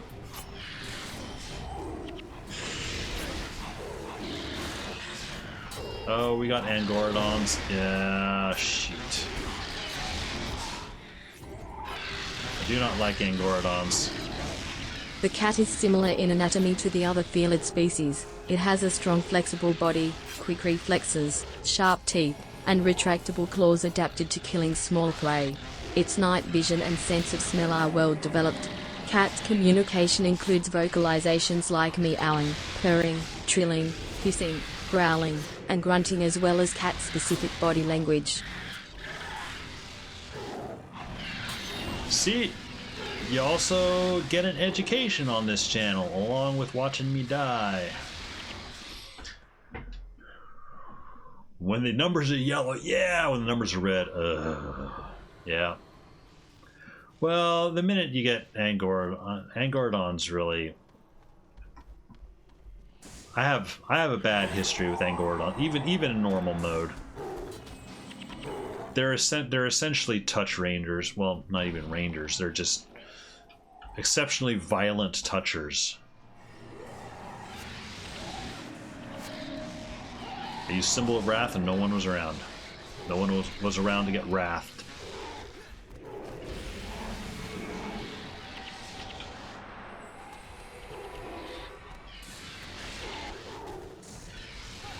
So yeah, depending how quickly... I won't be able to do all the Ebon Vanguard quests today, but maybe I'll be able to do the first one. Depends how long it takes me to do these cipher quests. Yep, there goes my pet.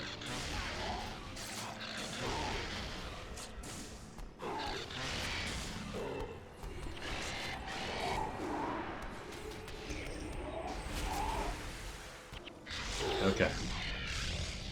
Now we got it. And let's get pets up. Xandra.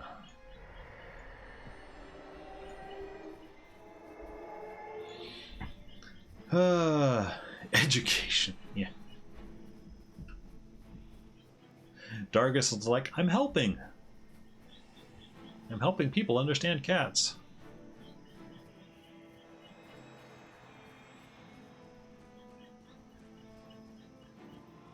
Those raptors are going to come down for him. Oh no, they're actually gonna go around. Okay, that's actually surprising.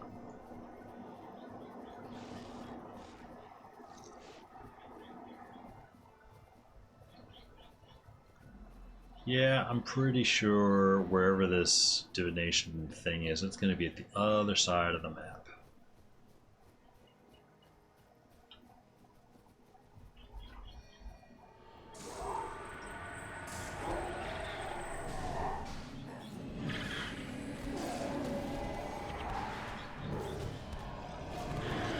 This guy I watch on YouTube, he's like an expert in cat behavior, and I love what he does. It's so interesting. Oh yeah, Dargus, you sent me that link. Was it Jackson Galaxy? Wife and I have watched some of his stuff before. It's interesting. He's been around for quite a while now.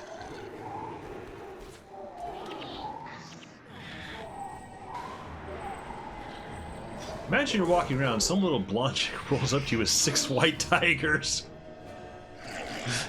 and zombies and spirits, you know. Like, hey, I'm here to fuck you up. Fucked up you shall be.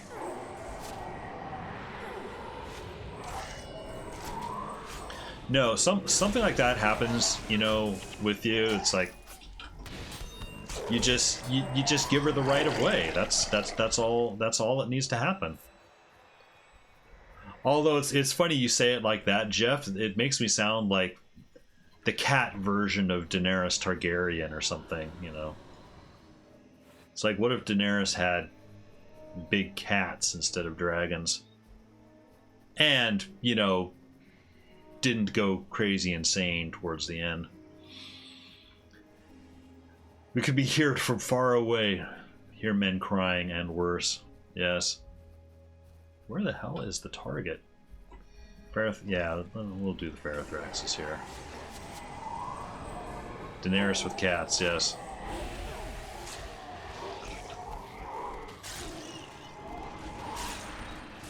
You know, I feel a little funny saying it, but it's like,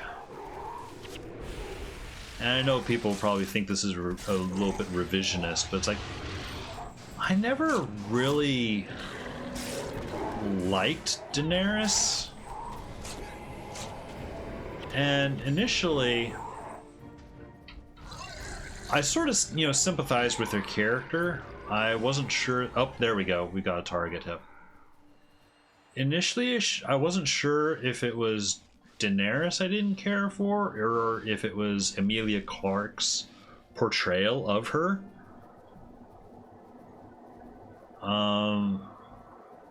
I'm sure Emilia Clarke, you know, very, very nice lady, but at the same time, I felt like she wasn't quite conveying the gravity and intensity that I would expect from this character. I think she got a little better, you know, towards the end, but of course that's also when she started doing, you know, some questionable stuff. But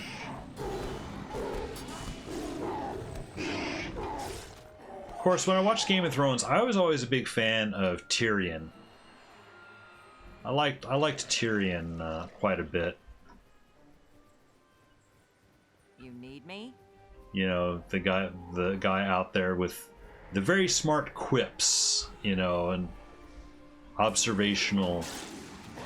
You know, he could just slice you to, you know, very jokingly, you know, very sarcastically, but also sometimes so subtly that you wouldn't realize it, you know. Jeff, never watched the show. I prefer Tyrion, Sandor, and Arya. Daenerys was okay. Felt bad for her, but then I was like, wow, she does good at 1.0. Yeah. Yeah, I felt like Daenerys, they just sort of overplayed her a bit. And I don't know how much is... proximity to target. Oh wait, it is still going up this way. And I know some of it is like they didn't have complete books to work with. At a certain point, the showrunners just started doing their own thing. Because they had to. But,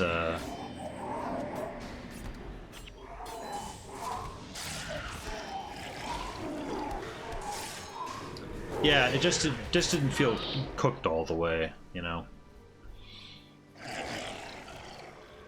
I'm good watching Beavis and Butthead.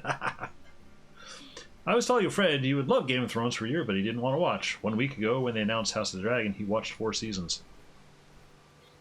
Yeah, I think I mentioned this before, was that I was sort of similar. I didn't watch Game of Thrones until I think season 5 came out. And I quite liked it. I also had a little amusing side story that I've mentioned this before in chat. Oh, there he is. There's the Facet. Was the very first time I tried to watch Game of Thrones. I was on the couch. I was watching it on my laptop.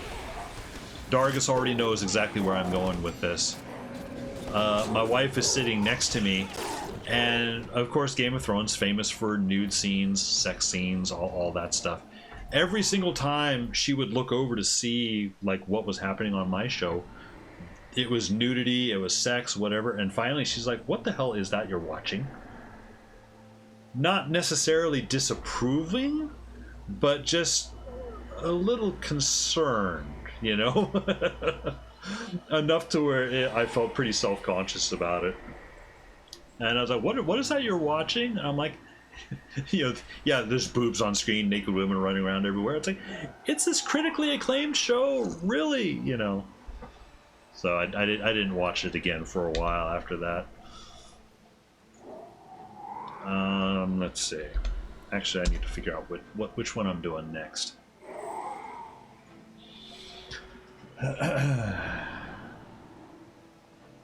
Wife saw boobs on a laptop, yes.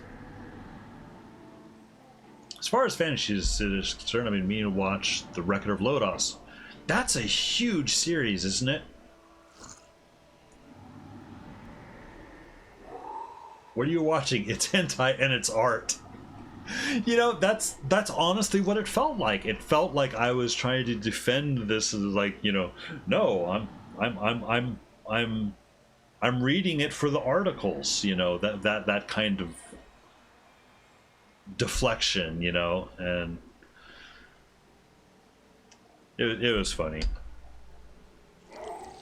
Let's see, where is this one? Sparkfly Swamp.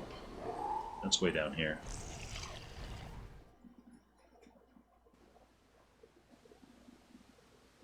Game of Thrones was slower to absorb the soul. Game of Thrones required a lot of setup for it, you know, to really develop. Here comes trouble. Because there's so many stuff. And there for a while, it's like I was enjoying the show, but I'd also be kind of frustrated. It's like, okay, I feel I'm finally up to speed on these characters, you know, this group of characters, all their interactions and everything. Okay, good. Let the story go. And they'd stop the story and introduce more people. I'm like, no, I just got a handle on all the people we're currently dealing with. And now you just added more onto the pile, you know? So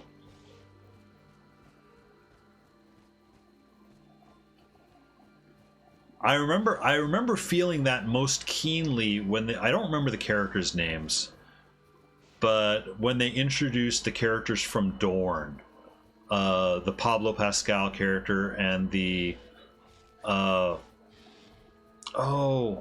the actress is Indira Varma. Time to water the streamer. Okay, water.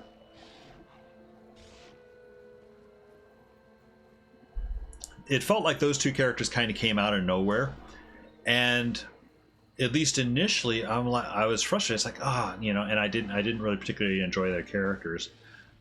Indira Varma's fine. I knew of her as an actress. I didn't know who Pedro Pascal was, and I didn't really think anything of either one of them until I've forgotten the guy's name. You know, Pascal's character is talking to Tyrion again. It's a Tyrion scene, when he pledges to fight, you know, for Tyrion. That was an electric scene. And of course he didn't last long after that, but you know. I knew Sean Bean and Tyrion, that helped, yeah. Sean Bean is sort of the initial hook. I felt like was the initial hook to get you into the series. Hey, it's that guy from Lord of the Rings. It's Boromir doing more stuff.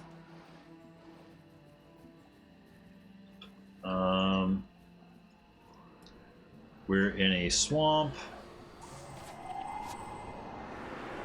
with a lot of patrols. This might end badly.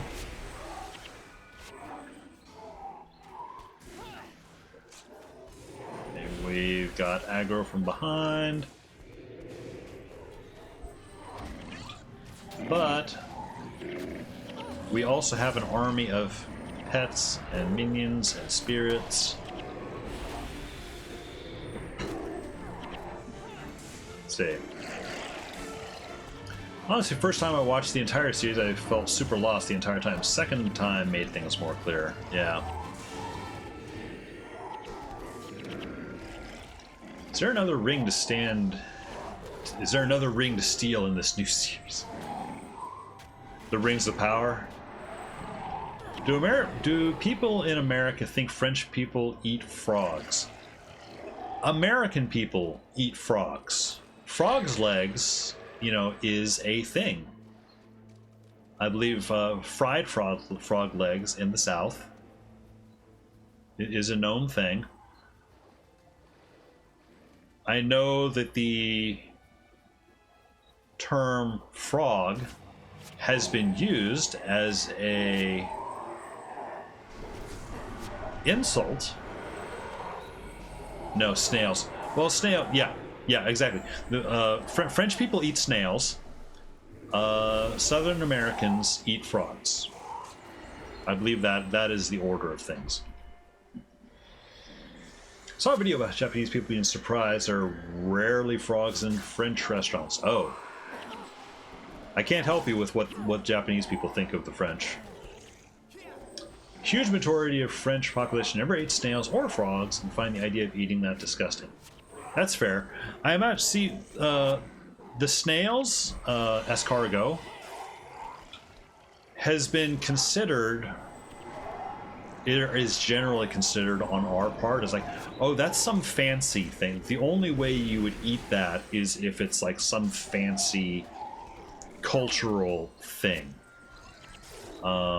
So I think that's as far as we think of it. Honestly, I haven't thought of it in ages until you mentioned it just now.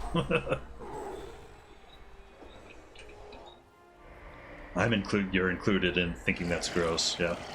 Never had my snails, but my dad used to. Grosses me out. My grandparents ate that more commonly. Yeah, I went, actually, I do have a food cuisine story. Is in Colorado. This restaurant is no longer there. It was called The Fort. It was somewhat up in the foothills of the mountains that would serve, you know, they would serve like bison, you know, American wild. Excuse me. I haven't even had a Coke. Now I'm burping. I don't know why. It would serve American West food. So you would have bison, you know, buffalo, quail. Quail is very, very good, honestly. But my wife and I went out to visit my parents in Colorado, and they took us to the fort to eat dinner. And this was really wild. We still laugh about it to this day. Is that we got an appetizer dish that had all of these different things. One of which was rattlesnake.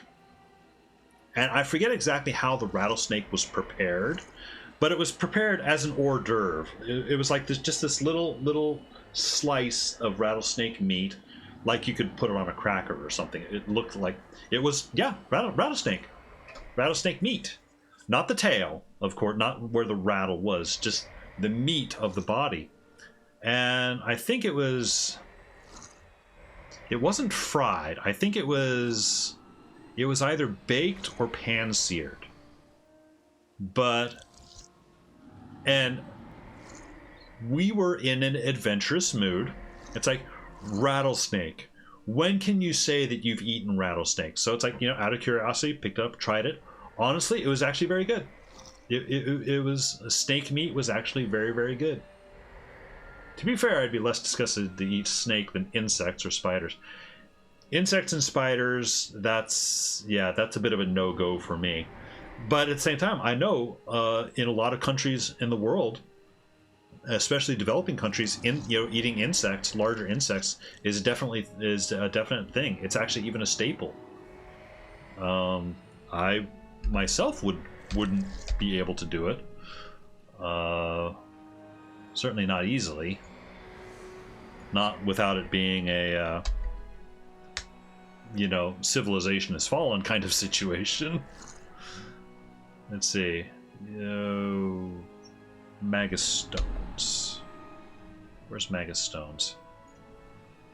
There it is. I want some more snake. Feed me, snake. You know what's a pigeon? A columba bird? I don't know about pigeon. I mean, I know of pigeons. We have mountains of pigeons. Pigeons here, where I live, are considered rats with wings, honestly. Disease carrying, just, you don't want to be around them. Seagulls are considered seafaring versions of pigeons, And seagulls are mean. Or, well, not necessarily mean, but just ruthless. They'll come down, they'll steal your French fries, your hamburger, out of your hand while you're eating it, So, big city bird, Paris. Oh, so like high quality pigeons. Tried once or twice, it's not bad, but chicken is far better. Or cow, anything more common, yeah. Live in a town very close to the sea. The town is full of seagulls, yep. No pigeons here. Every time in the morning we hear seagulls waking up. Yeah. Seagulls are, yeah. They're kind of wild. On the one hand, where I grew up on the coast of Northern California, where it was generally actually very cold. But to this day, I still think of seagulls as, one of the animals we just had around when we were growing up. They were just sort of everywhere. I didn't realize, sort of how nasty they were until later in life when I learned about, germs and things, Just as a kid, I always thought, oh, seagulls, that means home. Oh, we've got this triggered already on our...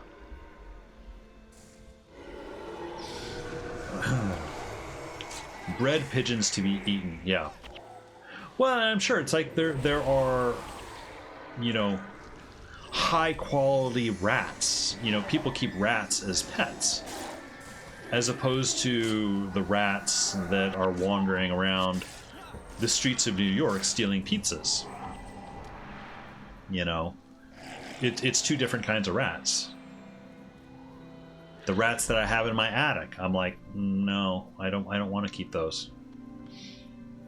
Northern California is the northwest of North America. Yes. North. Yeah, Northern California,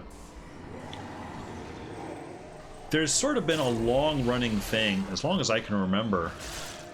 Northern California, very, very resentful of Southern California, to the point that there are regular bills at election time for Northern California to become a separate state. They want to become its own state. And there are a number of reasons for it.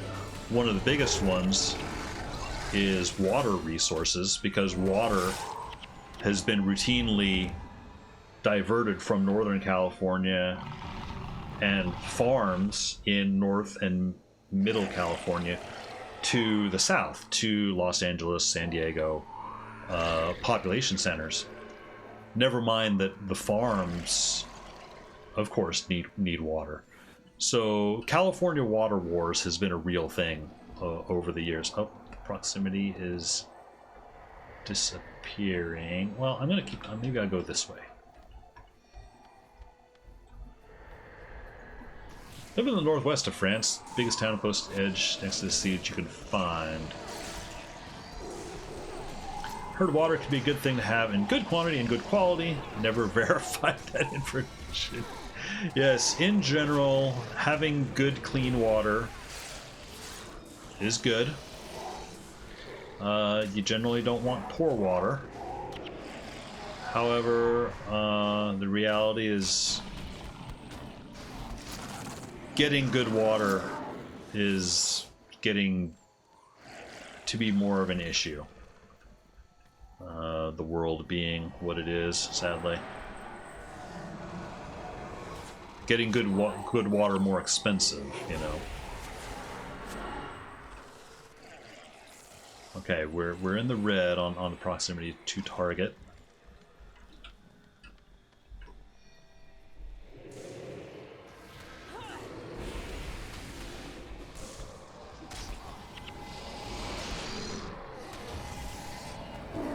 I'm just gonna let my heroes deal with this. Where is it likely? Oh man, well, we're sort of in the middle of the map, honestly. It could be up here, it could be... I'm just gonna keep going down here. Let's see.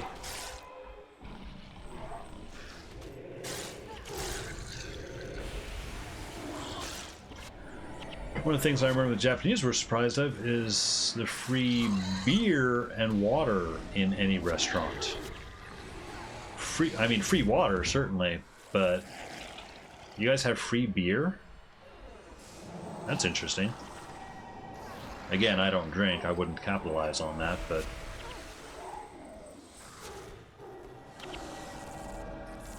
Oh, free bread. Oh, okay. Yeah, we also have free bread and water here, although it sort of depends. It depends on the restaurant. You know, sometimes you'll get free bread, sometimes not. Hang on, is this... Okay, getting a little bit closer. It's going very slowly though, so... Whoa. We getting hit? There was this one time, and we have a saying, if the quality of bread is good, the rest of the restaurant will be too. Yep. I could see that being a thing. There was this one time, a couple years ago. Oh, it's been... Oh, not a couple years ago. It's been at least 6 or 7 years now at this point. Now that I realize it. Is that... where I live, we had a salmonella breakout in the water supply here. Our residential area was fine. We were on a different water supply. We could keep drinking everything. But when I went down to work, which was downtown, whose pet is this? This is Sandra. When I went down to work, you couldn't drink the water downtown. Which also meant when you went to lunch, you know, we would go to a restaurant or something, a local pub or something to have lunch. You can't have water. You also can't have soda because the soda machines are, you know, tapped into the water supply for making, you know, carbonated. They didn't have, like, you couldn't just get a can of Coke or something because they would want to give you Coke from the soda fountain, which would dilute with water, and then you potentially get salmonella in your Coke.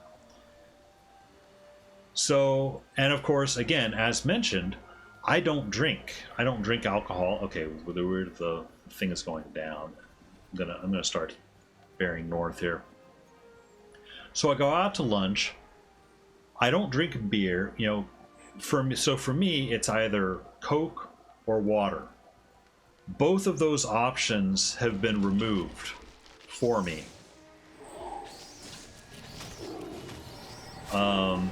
Because both of them use water. We go to this local pub, and they don't have any cans, no nothing. They say your only option literally is beer, because they don't need to tap into the water supply for the beer. I'm like, oh shoot. Okay, well, I don't drink beer, but I literally asked the waitress, it's like, guess I'll just die. Yeah. I may have actually cracked that joke, you know. So I asked the waitress and the guys I was having lunch with, like, okay, you guys know me, you know I don't drink beer, I don't do any of this stuff, but I need some liquid. What is the absolute mildest beer? I'm not interested in getting drunk, you know, none of that stuff. I just need something. And I don't remember what they got me. And I could drink it a little bit. I kind of had to, you know, pinch my nose a little bit, you know, when I drank it, because I really didn't like it. But it was better than the previous beer that I had had. Sounds very bad for 2015. You know, honest, that actually might have been the year. That sounds about right. Beer only? What are we, the Middle Ages? That was kind of it. You know, that was kind of my only option. Okay, wait, I need to see if this... Okay, this is going back up. I'm trying to find this facet here.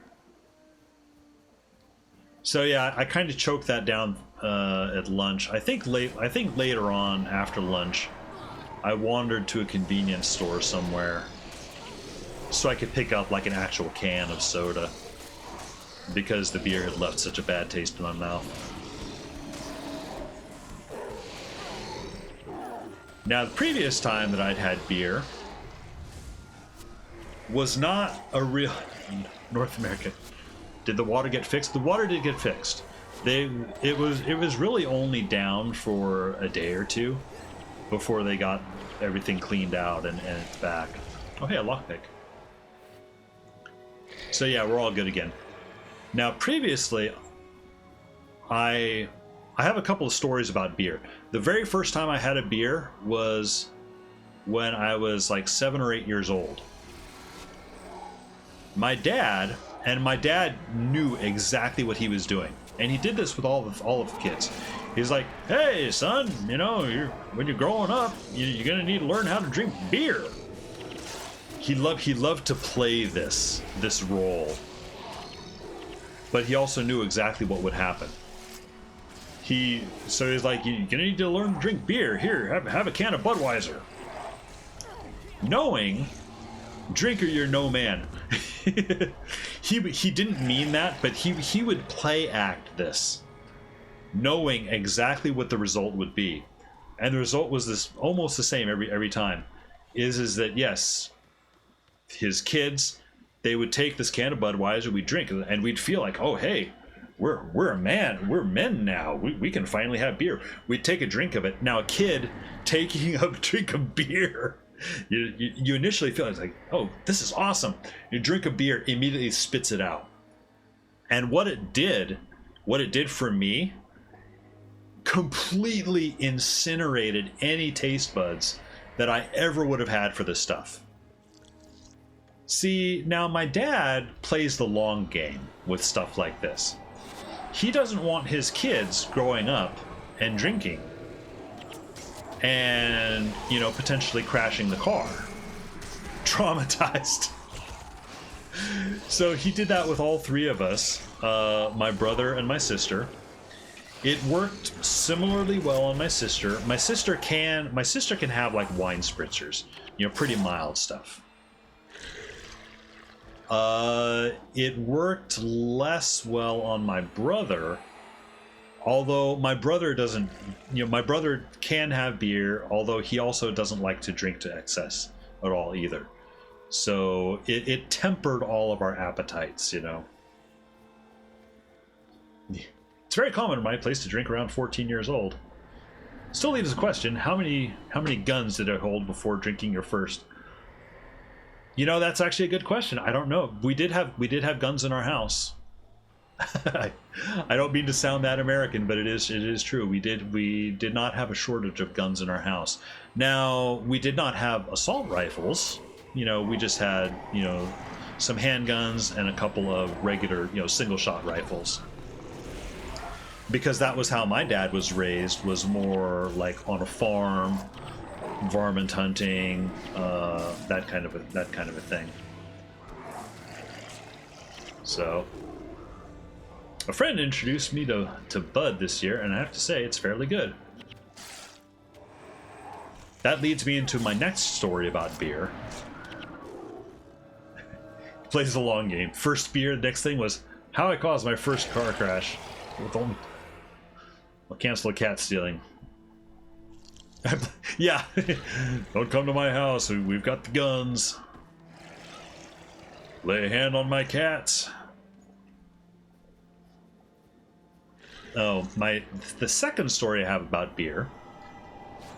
Many years later. I'm grown up now. I'm in a townhouse. We have a little patio where my wife has some flower pots and plants. They're called assault for a reason, and anything assault should be banned from the public. Yeah, that gets in. Not to get political, but yes, I don't understand. I understand wanting guns for hunting, but really, what are assault rifles used to hunt for? What do you use assault rifles to hunt for? I don't want a deer that's been killed with an assault rifle. I will be picking out bullets out of my meal, you know, so anyway. I heard the American population is very divided about guns. It is, oh man. I don't want to get political, but I kind of already have. We are very... The American media system is very owned and very manipulative, and it really only serves, you know, the fact that people own media and news companies allows them to manipulate the news in their favor and manipulate the public to adopt, you know, viewpoints that maybe aren't necessarily true, but benefit the shareholders of said media companies. And I already know chat. I haven't looked at chat. I already know chat's starting to go off because, like, oh, he's getting political. Oh, he's getting political. And they've found that gun control is an effective knee-jerk tool to rally a large section of the base, you know, a large section to instantly side with you. It instantly, you know, also sides certain people against you. But we have a big problem with, I think, single issue voting in this country. People adopt one issue, let's say gun control, and that becomes their whole identity. They don't care about any other issue. They only vote for whichever party supports them on that. It's a very divide and conquer kind of setup that we have here.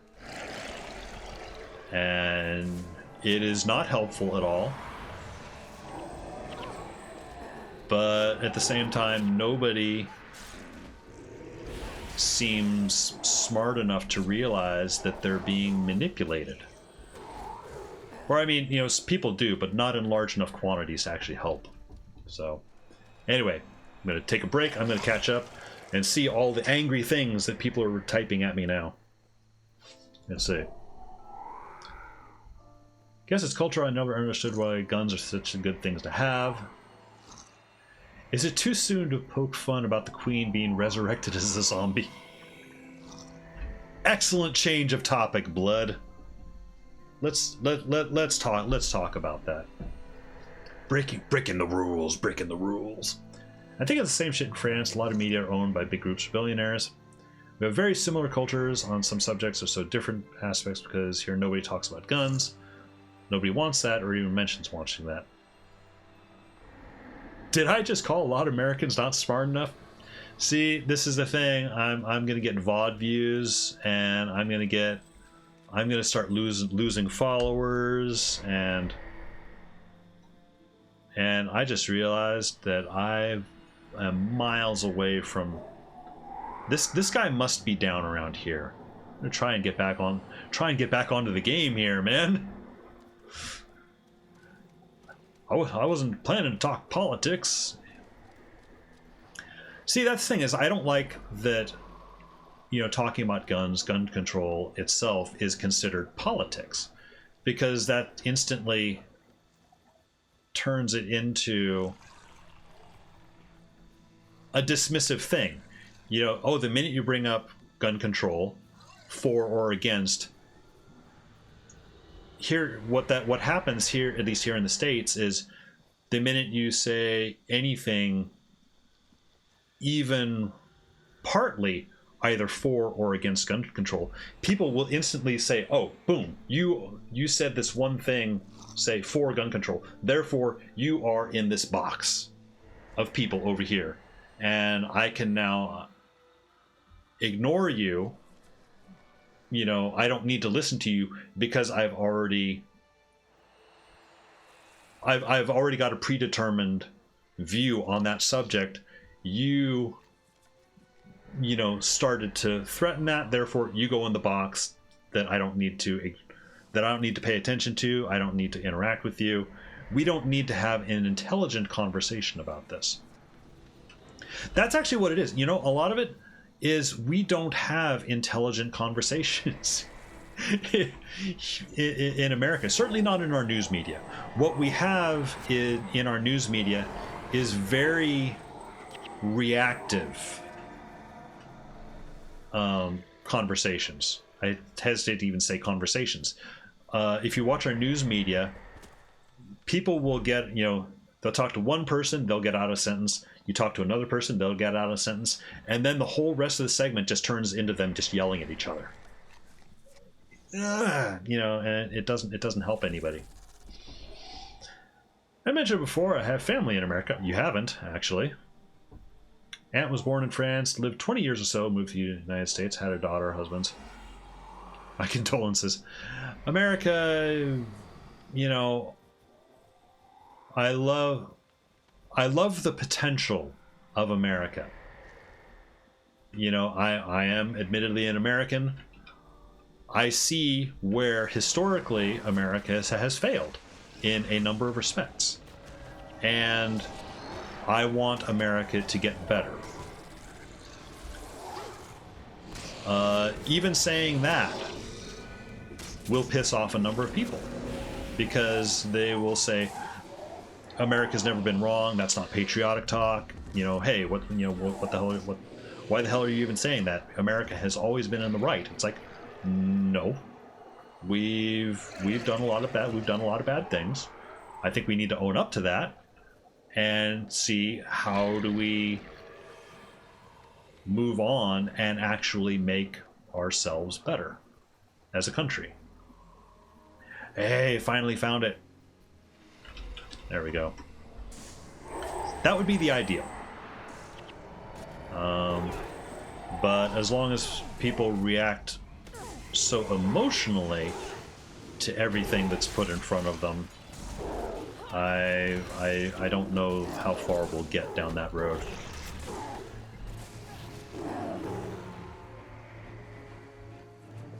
Okay, hang on. I'm in a little bit of a safe pocket here, and I need to... Time to water. Yes, water the streamer. And I need to scroll up a little because I think I missed a few things, and it's not letting me scroll up. Why? Let's see.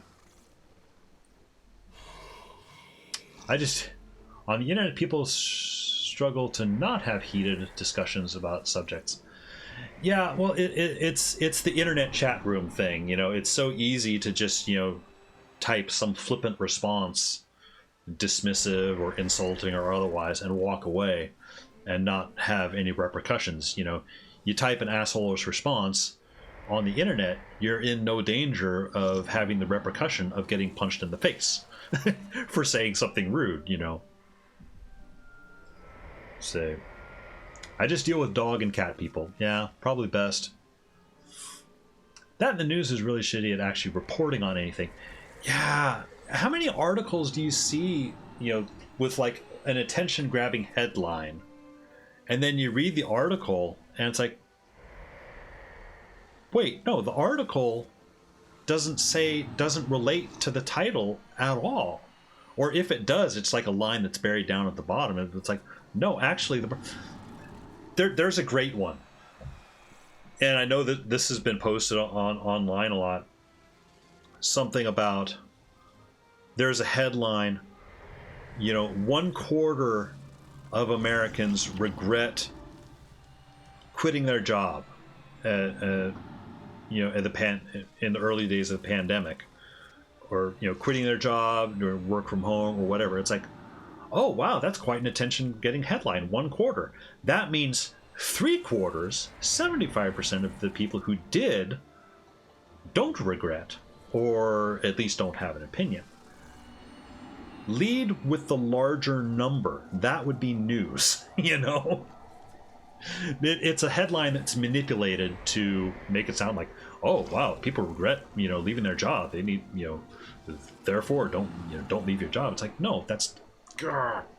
So anyway, one crazy thing I've heard: one loud bang, and most, if not all, Americans duck and cover because they're afraid of something bad is happening. While lots of Europeans, at worst, get mad about people using fireworks outside the New Year's night. Yeah, I suppose it depends on the areas you're in. The area where I live, if we hear a loud bang, generally we know, yeah, it's fireworks. Because we have a lot of guys who like setting off fireworks at random times.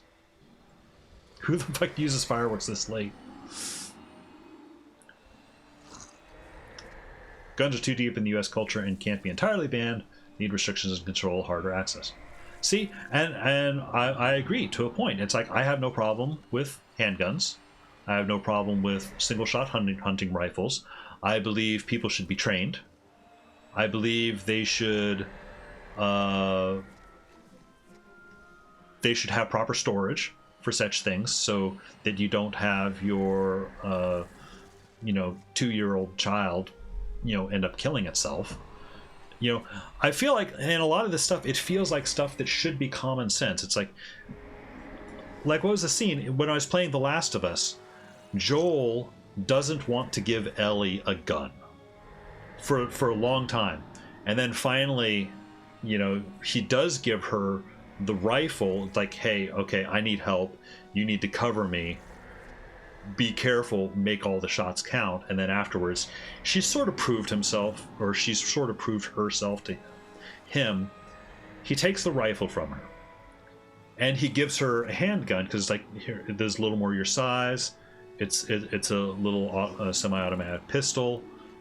I trust you with this, and it's a big step for them in their relationship, for trust. But he also says, you've just got to respect it. This is a machine. It doesn't care what it's aimed at. You know, you pull the trigger, it's going to do its job. It's going to fire a bullet. It's going to hit and destroy whatever it hits. You need to respect that power, you know. So America is great because its ability to adapt and improve. There is something to be said there. You know, I do kind of wish we had a system of government. Holy shit, how far down the politics then am I going to go? Oh, man. I'm going to have to delete this whole stream to keep myself from getting in trouble.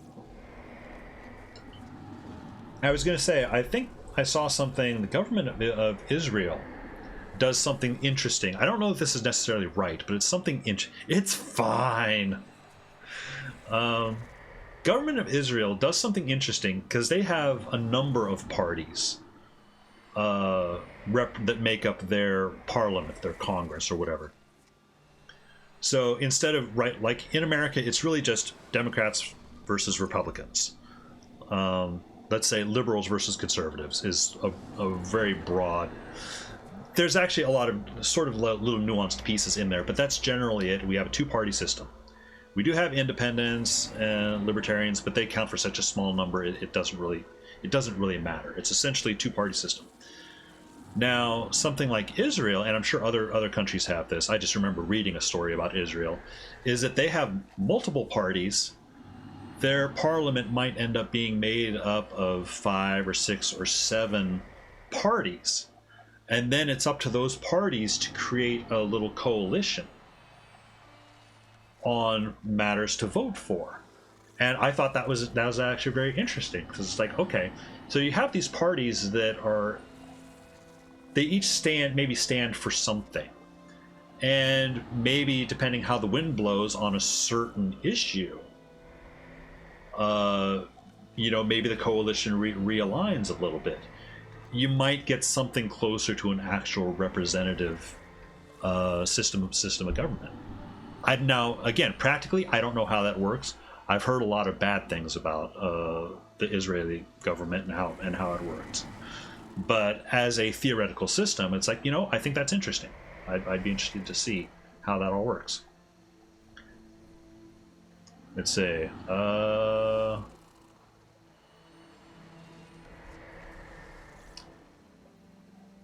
Let's see. I'm trying to catch up. Where was I? Reassure you it's the same. Amazing concept I just heard about called Gelman amnesia. Have I heard of this? I have not. I think France is great. It's good for you. I think the world would be better if people had pride in their country doing well and thus improved. Yeah.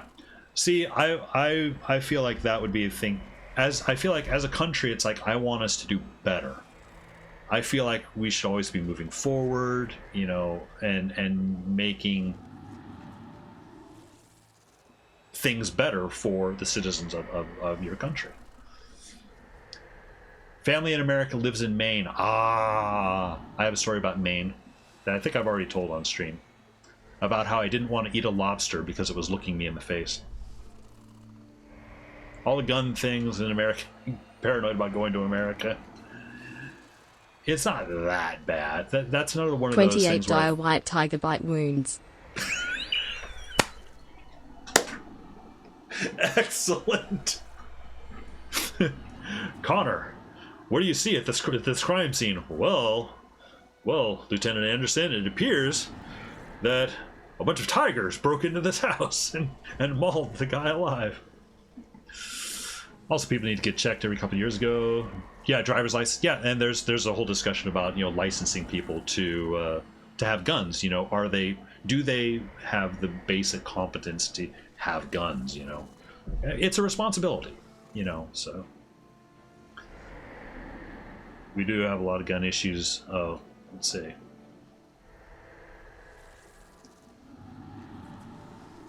So blah blah blah blah blah. Sorry, I'm skimming through a lot of stuff here. America's not a monoculture. Yeah, America is weird. We've got a lot of really weird subculture area, even geographic areas. So, okay, I think I've caught up to 28 dire white tiger wounds. So I think I've done. We've done the politics stuff. Gelman amnesia is basically this.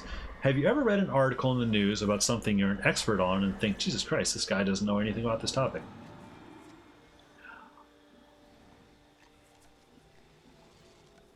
I don't know that I've seen that. Then you turn the page and read another story and pretend to yourself that story is well researched and written. Like, just because it's been published in the news, like, even if you're an expert on it, you believe something that's in the media because, hey, that's in the media. It must have been vetted. It must have been, past some quality control. Maybe they're right.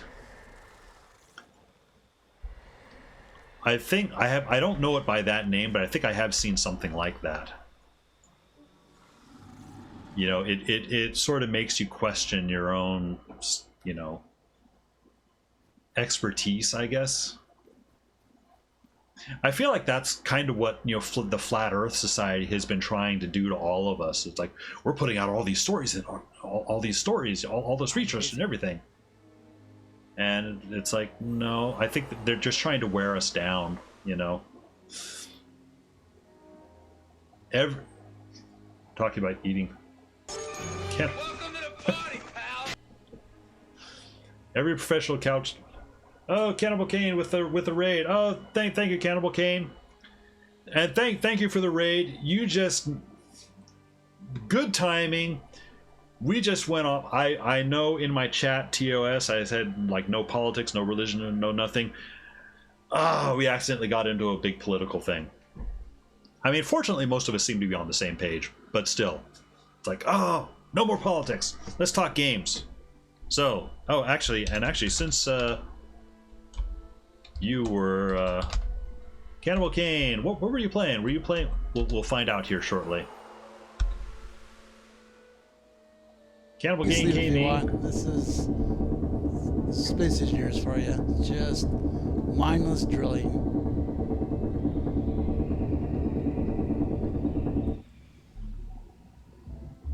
Is that Deep Rock Galactic?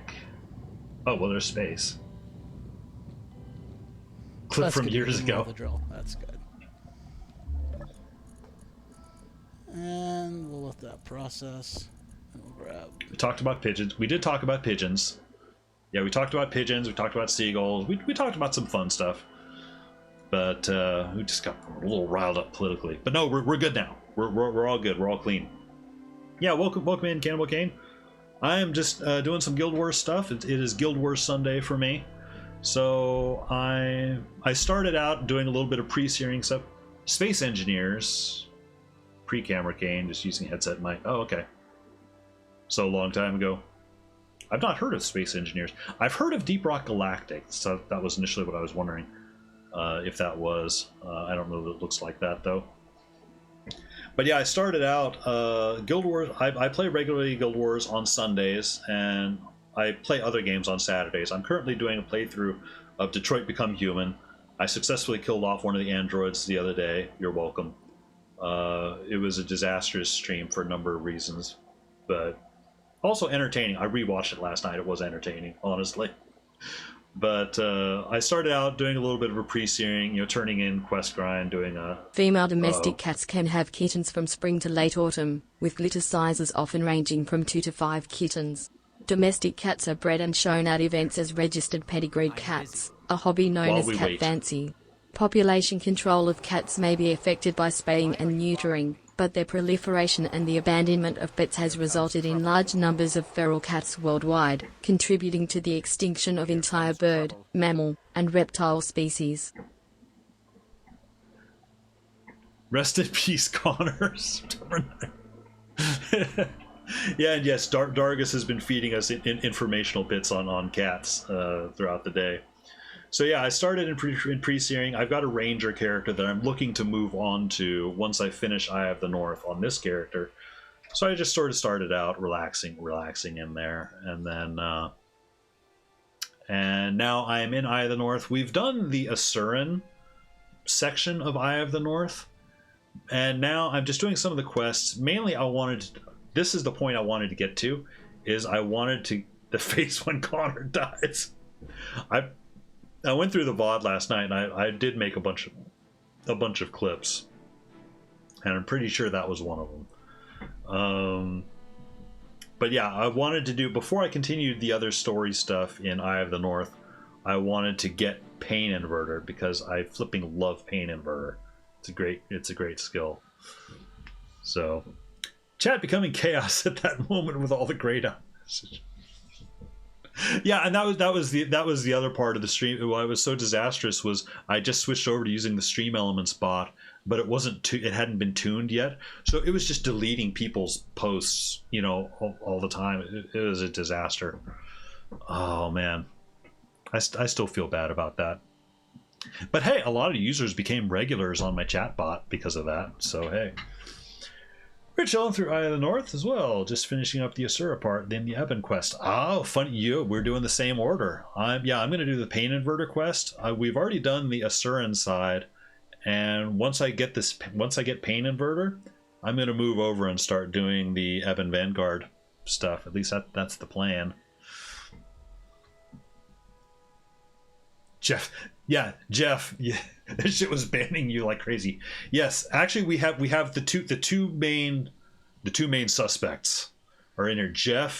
Both Jeff and Mythical Monkey were the bot's favorite targets. Oh, Blood sent me something.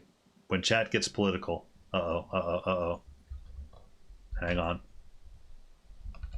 Blood just sent me something. I need to see what this is. I will narrate it if it's stream safe. Uh-oh, Simpson's reaction gift. Oh, it's Grandpa Simpson walking in the door, taking off his hat, putting his hat back on, walking right back out. It's okay. It's safe now. Politics are done. I'm gonna try not to let that happen again. It's my own fault. I got into it. But yeah. Will you return it? Say it again. Pain. Still have the bruises for stream elements. And don't forget, now Mythical Monkey is also, even I've got stream elements dialed down. It should be much better. Actually, come to think of it, it hasn't deleted anyone's post yet today. But, and I do mean but here, Mythical Monkey is also a favorite target of another bot that I have Buttspot active on this channel, and Buttspot has attached itself to Mythical Monkey's posts quite a lot. So far, it's been pretty quiet today. So now religion. What are your thoughts? How often do you praise cats during the week? We could talk about cat religion. That's perfectly fine. That's a-okay. Let's see what's going on here in the game, though. We got to get this Pain Inverter. Stories of your god Cormyr fascinate me. To think that a mortal, a human no less, could transcend into something greater. Was it all part of the eternal alchemy? Was there some hidden design that preordained it that would happen that way? Or does a power exist that can go against the schemes of fate? These questions rend at me sharper than any claw. This is it. Only her cipher remains. Go to Arbor Bay. The facet of spirit will be there. All right, Pain Inverter. You will be mine. Oops. If I can actually click on the outpost. I don't think anyone got mad or Jimmy wrestled, so that speaks well of your beautiful community that is not toxic. Don't ban me, jerkbot. I also accept bribes. Where's the door? There's the door. Also, what's my my inventory is getting a little suspect here. Let me empty out some stuff.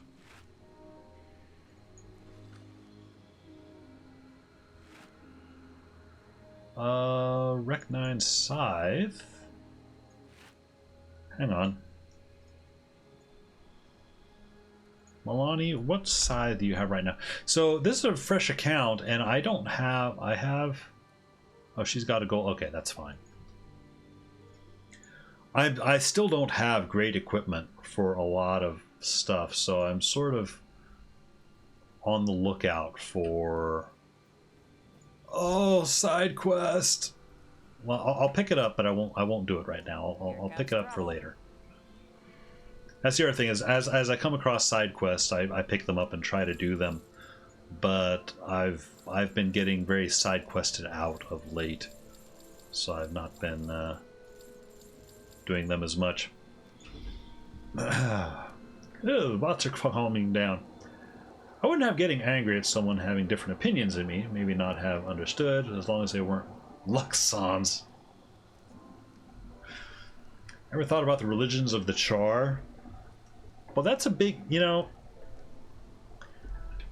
Char worshipping the Titans thing is like, why? Just why? I mean, just because something is powerful doesn't make it worthy of worship.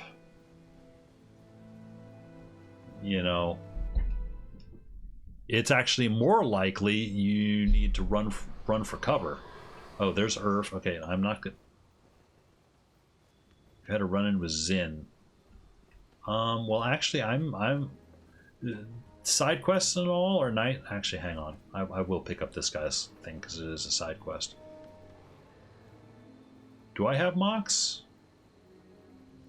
I don't think I've picked up Mox yet. No, I will not do that. Okay. Our proximity to target is actually very close.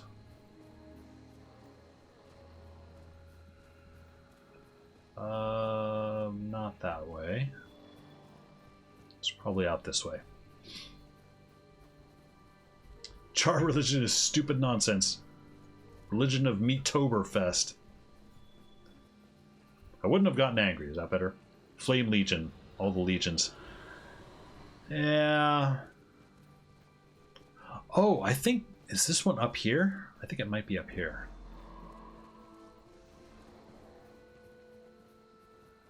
I could be wrong.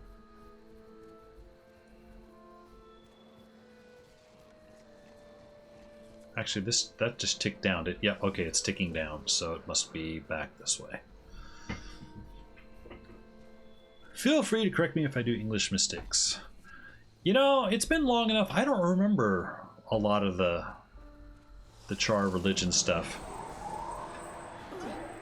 I do know, at least as far as like Guild Wars 2 is concerned, you know, the reason that we never saw a female Char was essentially subjugation by, like, what, the shamans. Essentially the religion prohibited them from being out and about, I guess. It was not a progressive religion, shall we say. Well, this thing is still going up. Is it right? Is it down here in the middle of all of these guys?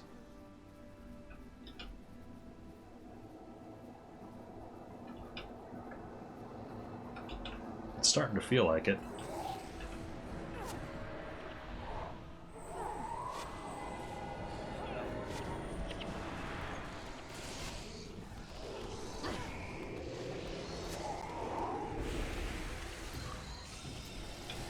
Let's see.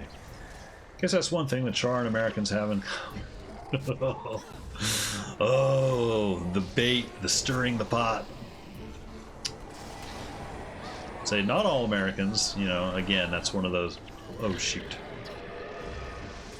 There are certainly some that want to return us to those days, but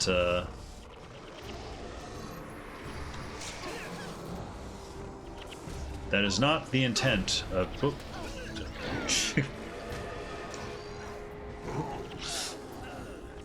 It's not the intent of this channel to endorse any such sentiments. I certainly don't. I would not have gotten married to my wife. My wife wouldn't have let me in the same room if I had harbored any such sentiments. It's like, nope.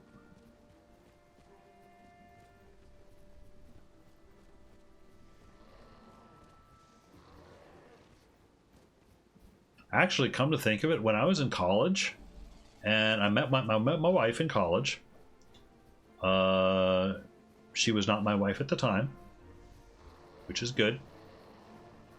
Why are there so many guys here? Let's see if we can pick off this guy. When I first met my wife and started going out,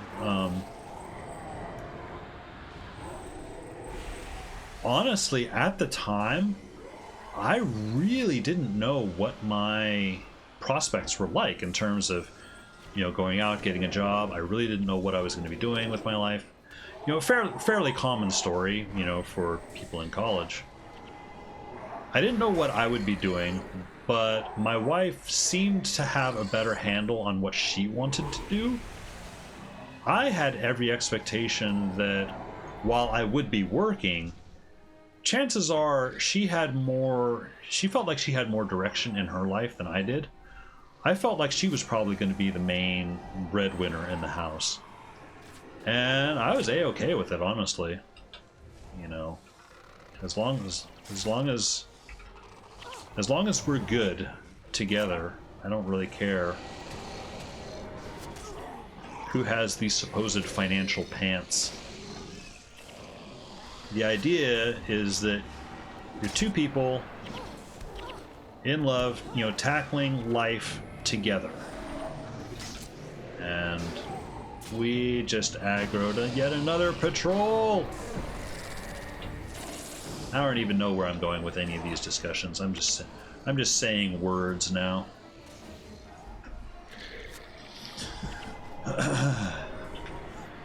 I think you like cats.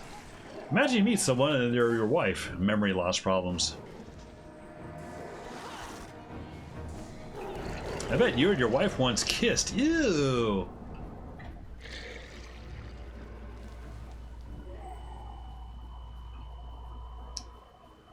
I met my wife in college. We were married already in college. Yes. It was preordained. Hey, you look like my wife. Do I? Yeah. Okay, well, I guess that's that then. Like, no, it was not an arranged marriage or anything. This thing is full. It should be lighting up where this guy is. We're like right on top of this guy. Oh, it's somewhere here. Oh, there it is. Come here, Pain Inverter boss.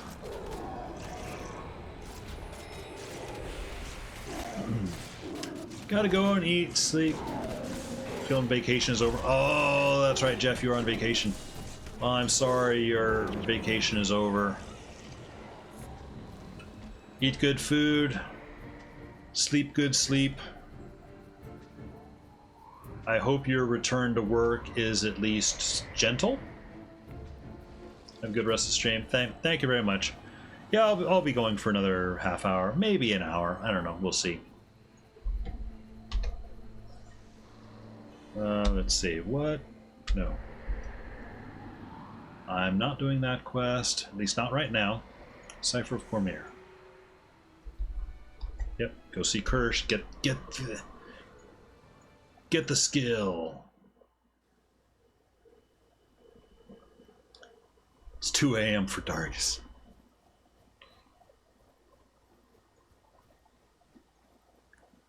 Clap your hands for this. Yes, Xingje Sherman reads off your achievements, but I have so few achievements. Pain Inverter. Yeah, you know what? I will invert some pain. I will put it over here. I will reorder some things. Oh, shoot, he's got another? Oh, that's right, you can get Kirsch's staff. Well, I will accept the side quest, but I will not do it. You better at least do half an hour, otherwise I'll have to deal with finding another occupation until episode release. Oh, I'm good until 6 o'clock. That's, so, that's right, Guild, Sunday. That is your Game of Thrones night, isn't it? Yeah, I'm going to start with Ebon Vanguard stuff.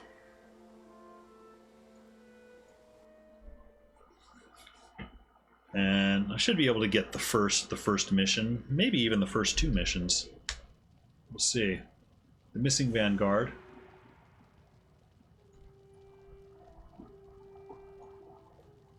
It is 5 p.m.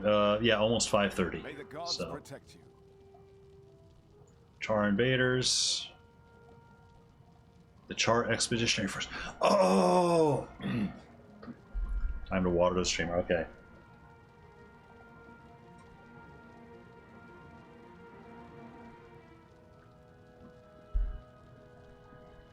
The Char Expeditionary Force. I remember this because it just spawns a massive amount of Char in Norhart.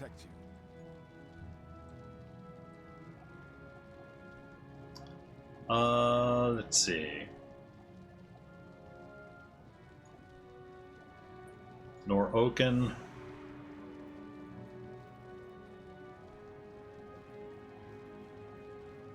Oh yeah, I activate that to go talk to him. But no, I don't want to do that right now. I just want to do the main story for now.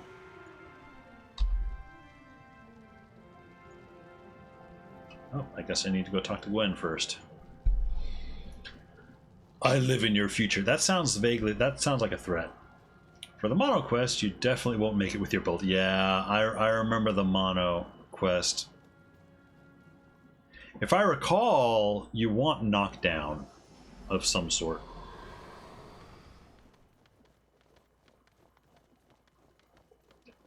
How can I help? Missing Vanguard.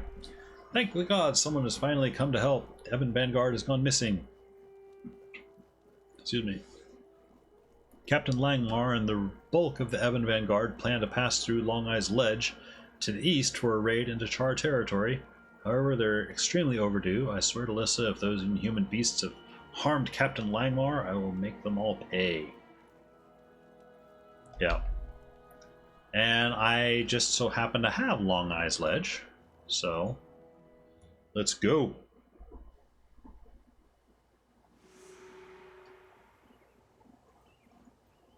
Wolf from Long Eye.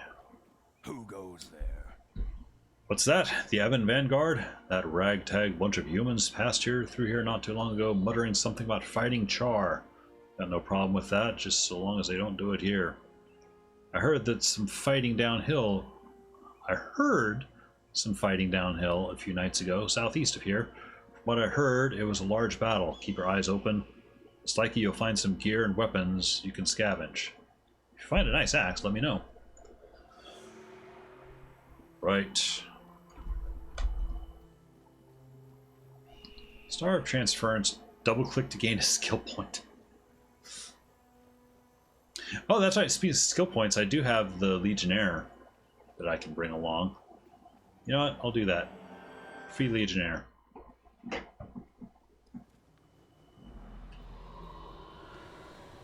Let's talk to Ascalonian Refugee to get the bonus. And actually, hang on. Since I'm in Char territory, I don't know that I really have...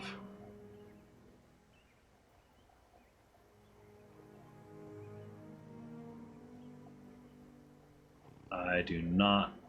I don't think I even have the Ebon Vanguard title active yet. Well, it'll show up in a bit.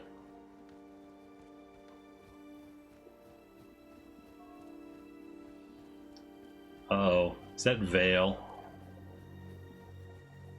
Or Vile? I forget his exact name.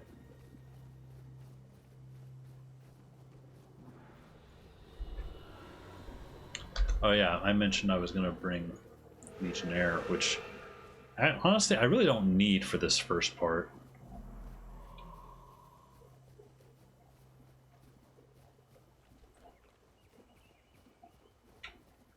Actually, I don't even need to fight that group.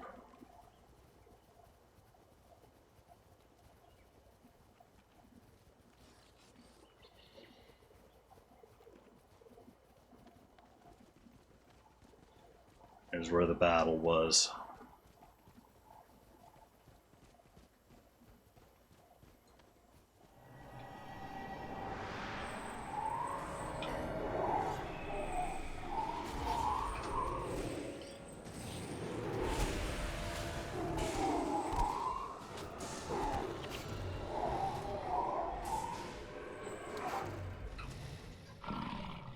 Seemed to get a lot of yellow numbers off them that time.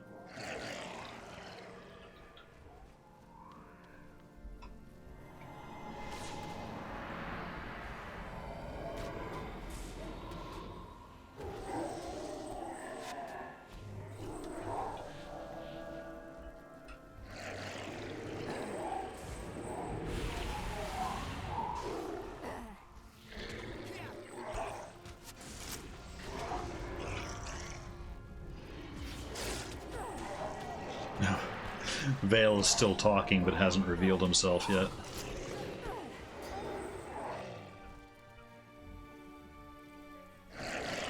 Alright, let's start the Ebon Vanguard.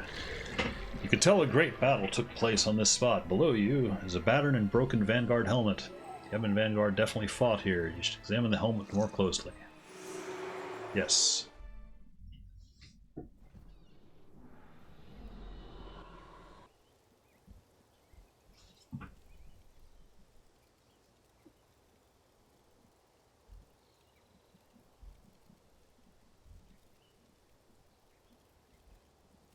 There was a great fight here, and recently. This is Captain Langmar's helmet. The Ebon Vanguard fell here.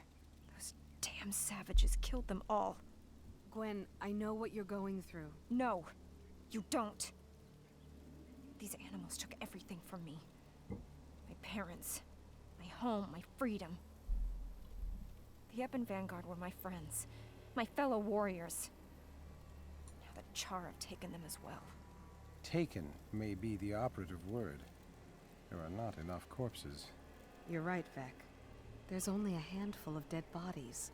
How large was Captain Langmar's force? About 40, men and women. So there are survivors. Prisoners, most likely. Death is better than being a prisoner of the Char. We must make those animals pay. We must go after them. Then you're in luck, Buka. It sounds like they're coming to us. It's like, make them pay. It's like, if there's prisoners, chances are freeing them might be a good thing to do, Gwen.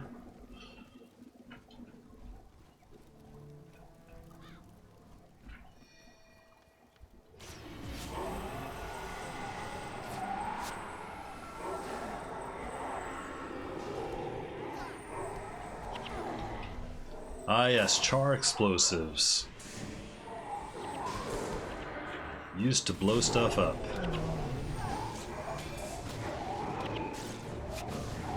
And Char Seekers. Now I have Pain Inverter. Oh. I put Pain Inverter on him and then he stops firing.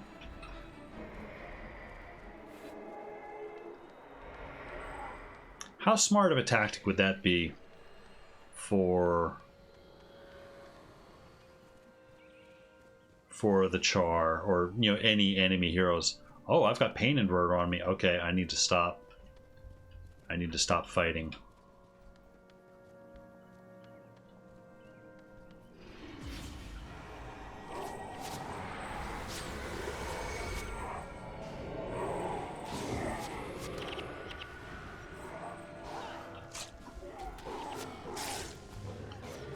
A lot of explosives here. Hey, you. Stop it.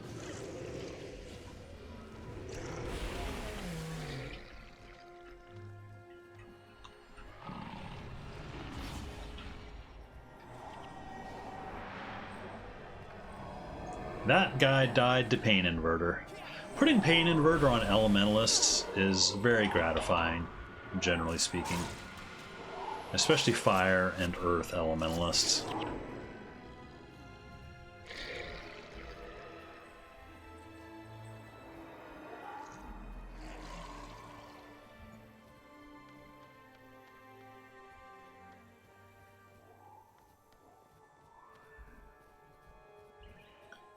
Pain Inverter for you, Pain Inverter for you. Yeah, and if I had, what was it, have skill recharge. Oh man, can you imagine if you had even more, you know, have skill recharge a Pain Inverter to where you could really spam it? You know, I mean, a man can dream, right?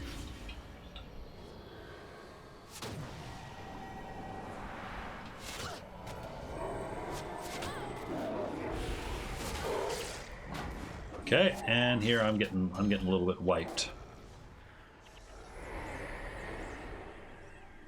Hey, Axemaster. How about you,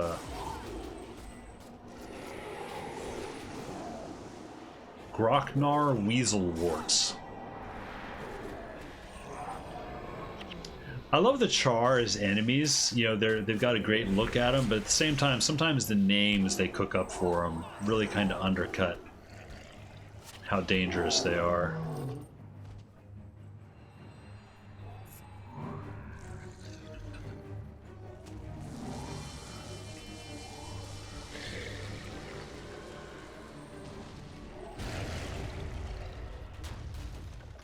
optional. You can one-shot the Great Destroyer in hard mode if you Pain Inverter correctly. Yeah, I've done that before. I mean, it's hard, but it hasn't been a guarantee. But I put Pain Inverter on one of the Hex Reapers.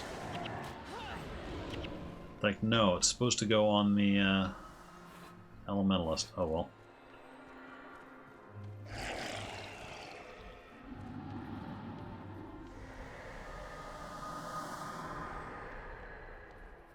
Charge supply cart. As of 2021, there were an estimated 220 million owned and 480 million stray cats in the world.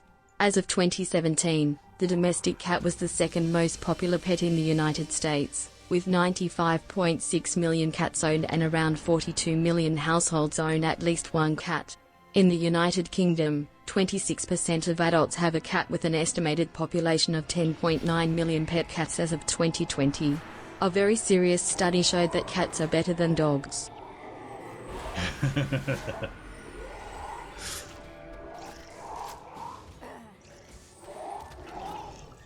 What was the meme somebody did? Oh, this guy was still alive. Somebody say something, you know, went viral, a little viral, was that, yes, dogs make no... They have absolutely no pretense of showing you how happy they are that you're home. Whereas cats just sort of pretend it's a coincidence that they're in the same room as you.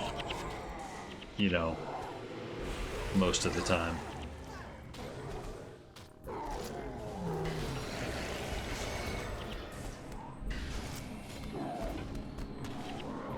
It's like, yeah, our cats do hang out with us quite a bit.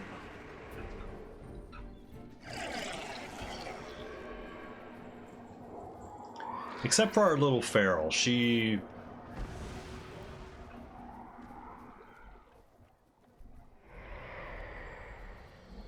a little, she can be a little skittish. You know what? Let's get this guy.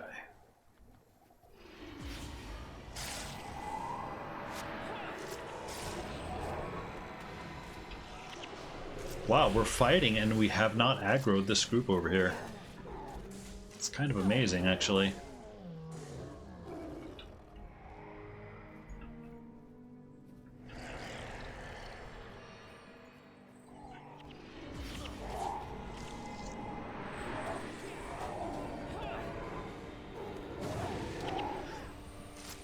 In France, cats top pet by far versus dogs. Really?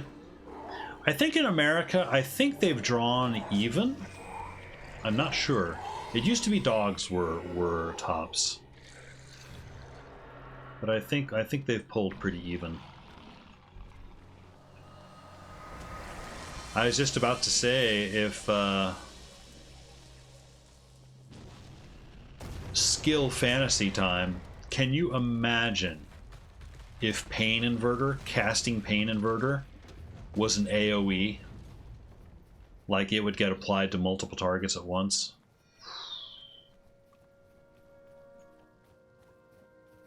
It's overpowered enough as it is. That would just completely talk about a destroyed game balance thing.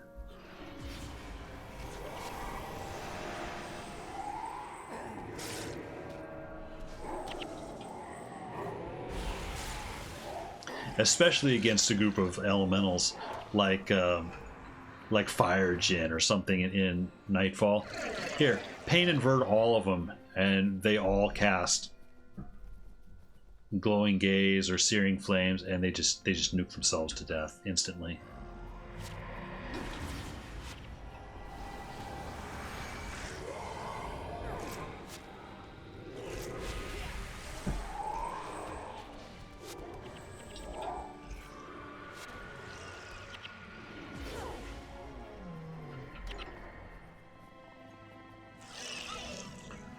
Those meteors are still coming down.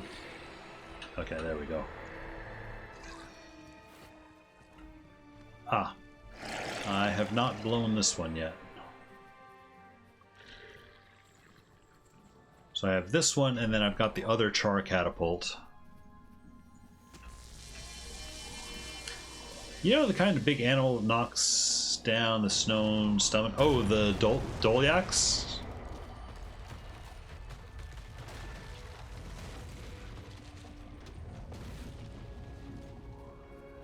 There's also that drake that they have too, though, I think. One that knocks down your team. Oh, yeah, the Beastmasters. I don't know what that actual beast is, though. Whoa! Okay, that was Pain Inverter doing its job. That was a solid pain inversion.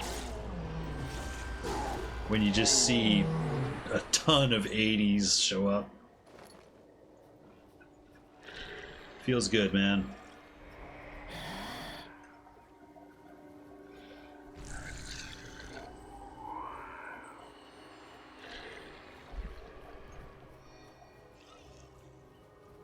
Oh yeah, Pain Inverter knockdown, yeah. That's as much as we can do out here. Okay, I didn't remember if there was one more outpost that we could get, but I guess not. That does clear out the camp pretty well, though.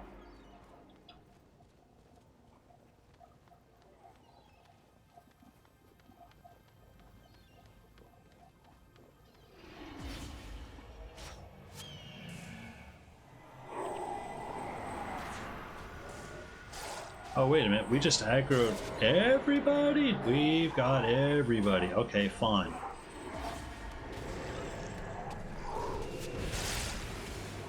Fine. I'll deal with it. I'll roll with it.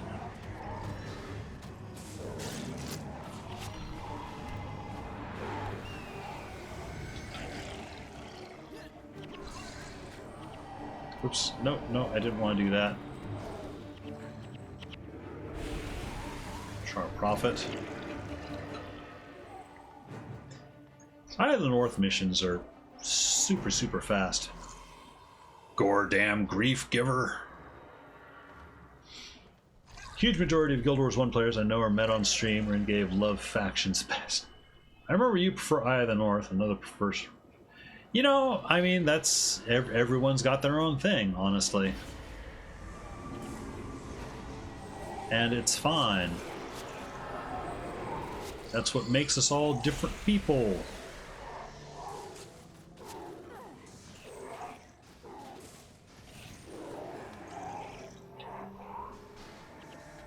Where would I put factions on my list? You know, oops, hang on. Explain the mystery. Oh, wait. 10,000 points before the stream started, now 300. A lot of dead I have an child, answer. but no sign of the Ebon Vanguard. Aye, I can see why the girl hates them. They fight well. And dirty. Come, that Buka girl has gone crazy. Die, you mongrel! Gwen, what are you doing? I'm doing my job. Killing Char. You are a brave little mouse. Unlock the door and see how brave you are. Just shut up and die! Kill me, and you'll never see your friends alive. Hold on, Gwen. Why? He's a Char. No better than the rest. The Char you killed are no friends of mine, Mouse. They captured my warband and your precious soldiers. Both are marked for death. What do you mean? Speak clearly or I'll let her finish the job. The Char here were members of the Shaman caste. They led us into worshipping false gods. My warband disagreed with the Shamans, and they were captured, as were your people. He's lying. All Char are evil. Some of us are more evil than others. What happened to the others? I want a deal, mate. What happened to our people? I need your aid to rescue my people. You need mine to find yours. And we can trust you? No. But if the mouse kills me, you'll lose the chance. All right. Let him out. No! We have a deal, Char. But I'll be watching you. Empire fish shot. Your enemies are mine. You try anything, and I will personally gut you. I would expect no less from one such as you. Mesmer's doing Mesmer stuff again. Guild Wars professions fight through the game. Mesmer's delete. Yeah, it'd be pretty funny if the internet devs came back for another skill balance and like E-Surge just got a massive nerf. I think I hear angry typing.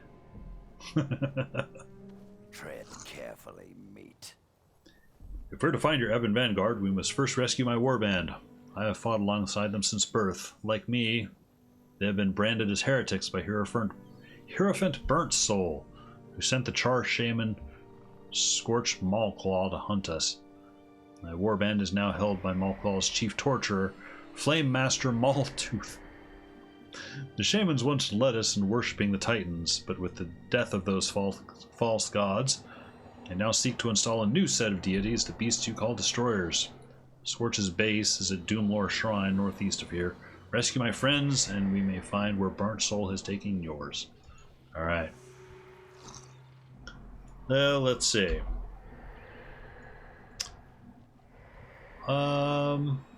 Well, chances are, I wonder if they're just right outside Doomlore. I forget exactly.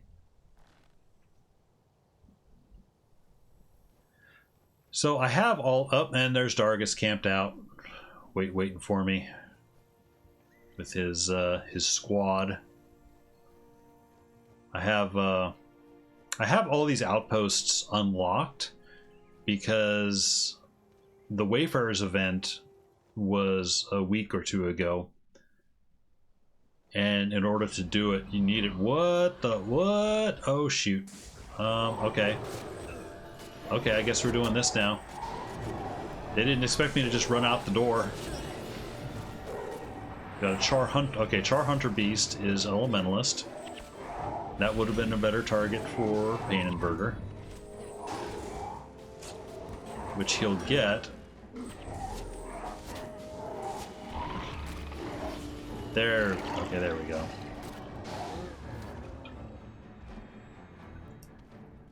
You weren't expecting us to come out the back door, were you? Scary ghost in town, yeah. Yes, Killchar. Welcome in, Dream Farts. Did I really mess this up by coming in, going out the inn door? Rascalon. Oh, okay, yeah, right. I've unlocked the title now, apparently. By the way, what? I missed something. I saw your guys. Next Nicholas item is the Char. Oh, okay, I guess it wants me to go in the door here.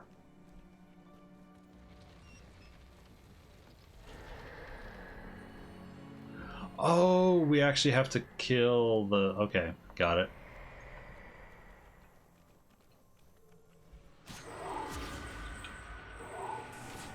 I can do that. Make them become boots. So Dream Farts is fiercely on the side of your Team Gwen in this whole situation, I see.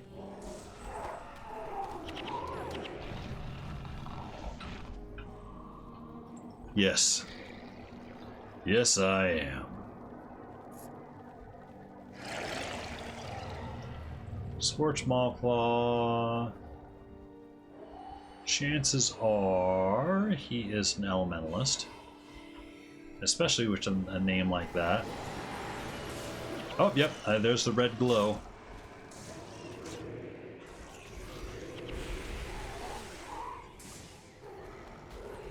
Okay, I did get Pain Inverter on him. Why would I go for a team that commits genocide? So where are your friends, Char? Run! One more! Show your mangy hides!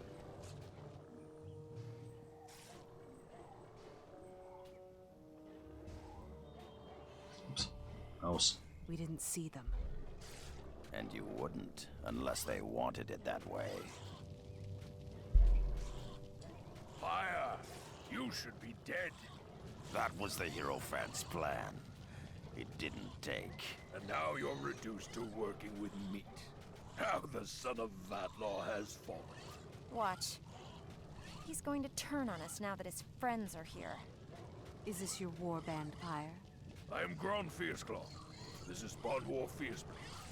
Who else of the band lives? Seer, Cowl, Roan. The priests have taken them below. Then we must follow. I'll need you two to stand watch out here, Gron. We can't let them go! I thought you didn't like having my friends around, Mouse. Give me an excuse and I will cut you down. You and your friends. Gwen, stand down. Pyre, we want to recover our men. And you will. But for the moment, you must trust me just a bit longer. We must work together.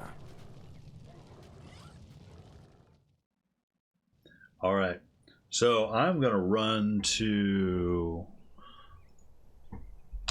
Eye of the North so I can get the title. And then I think I have time. I can do the I can do the mission. This is pretty much a dungeon. Where Gedril, that was the guy. I'm afraid I'm busy. On my way. So now I have Agent, I believe. Yep, that's it. Gives me a little bit of a buff against Char.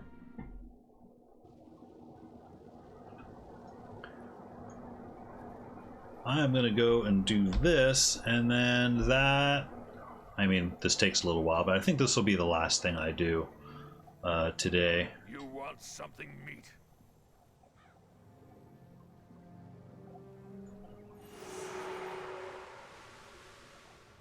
So, Temple of the Damned, Veiled Threat.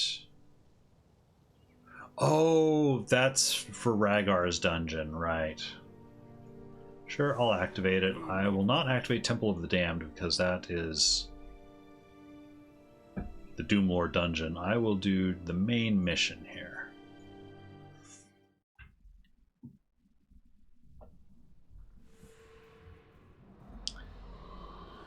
Rescue each member of Pyre's warband.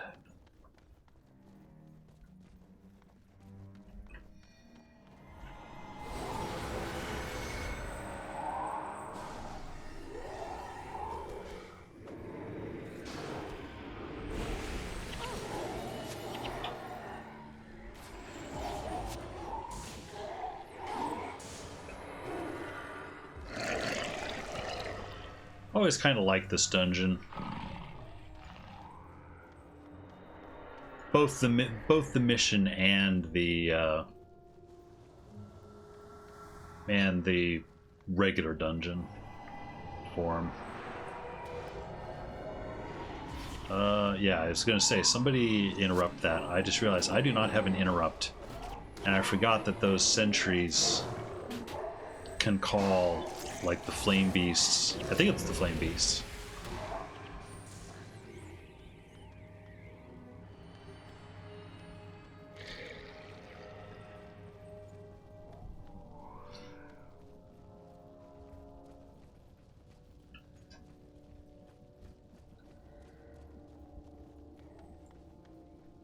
This is a pretty big group. Okay. They are, in fact, two separate groups. That's good.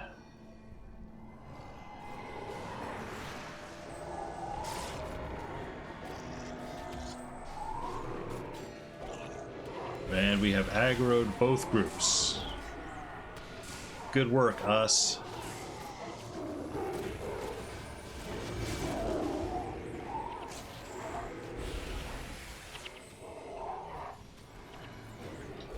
But it doesn't matter, because we just mop up the floor with them.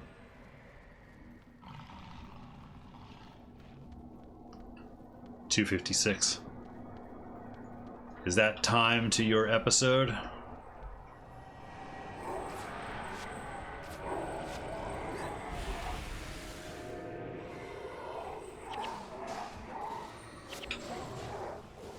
Four minutes. Okay.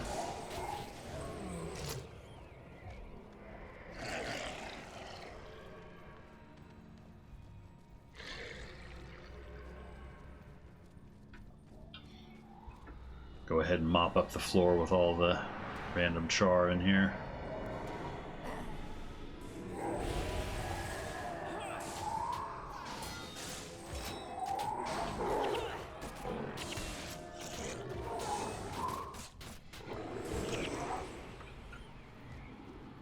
Curve bow.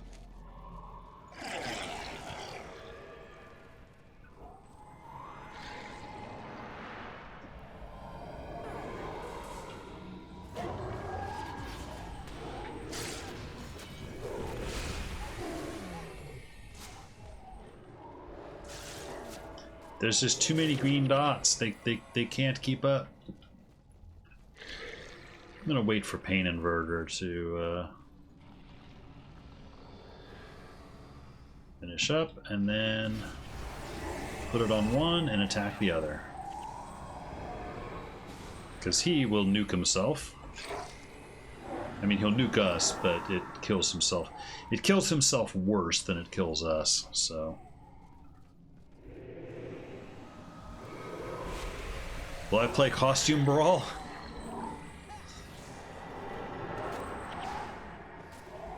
Is that,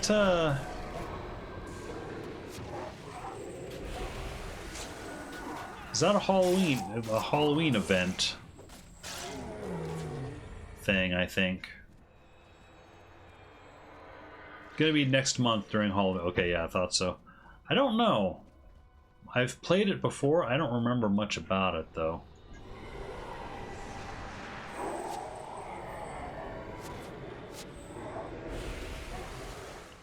Why are they running? Why are you running? Why are you running? Stop it. Stop it. Block him. Block him. Darn it.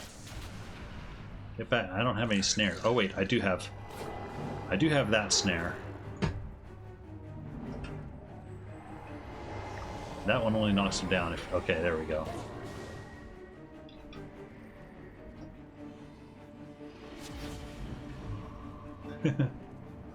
Gotta go. Have a good stream. Yep.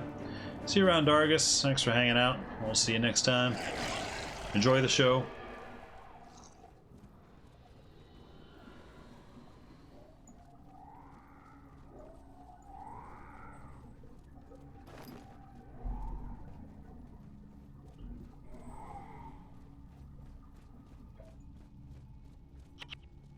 Need a present key. Well, I killed the guard. He didn't drop. Oh, okay. I didn't kill the guard. I guess I killed a sentry, but not the actual guard. Okay. Never mind. I got it. I'll get this figured out. There it is.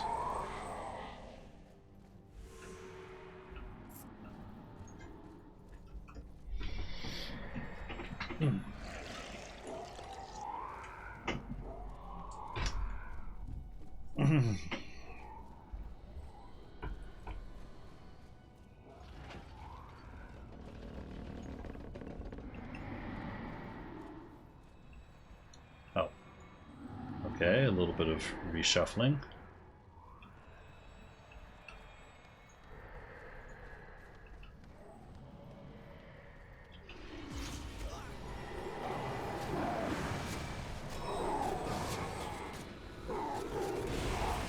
Yeah, when you start seeing big groups of yellow numbers out there, that means I've put Pain Inverter on somebody that's doing some AoE stuff.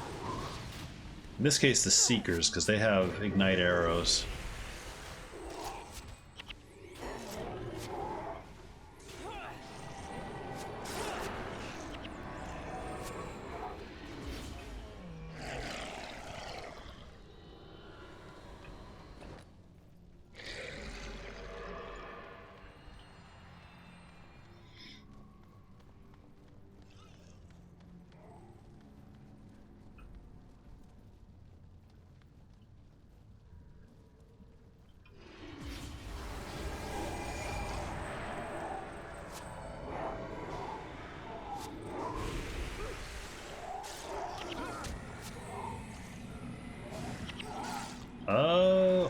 Did the Scourge guy, I guess, remove Pain Inverter?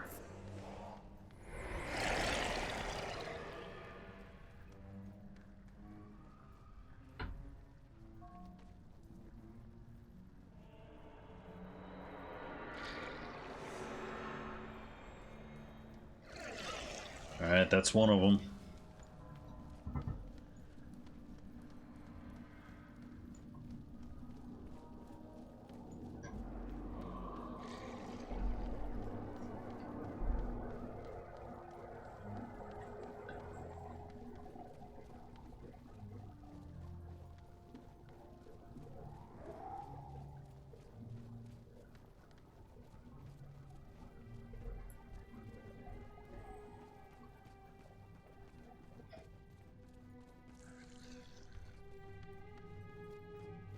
This is one of the things, actually, one of the reasons I like Eye of the North is the missions. I mean, they're minor, they're short, they're not a big deal, but it sends you into these are like proper dungeons, I feel. Like, especially this one.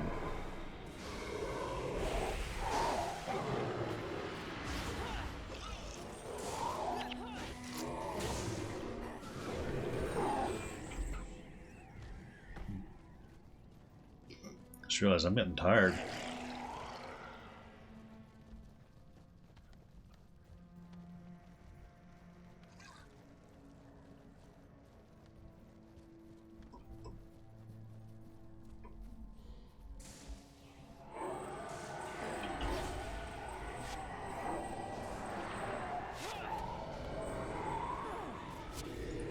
Oh, we've got a hunter beast. Oh, and a sentry. No wonder.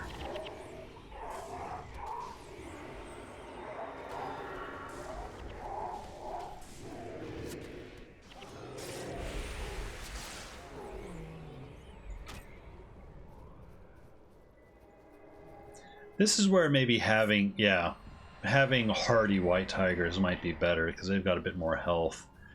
They can be up front taking a lot of the damage, soaking up a lot of damage, which then gets converted into damage on the enemies via Pain Inverter. That, and they wouldn't be dying as fast.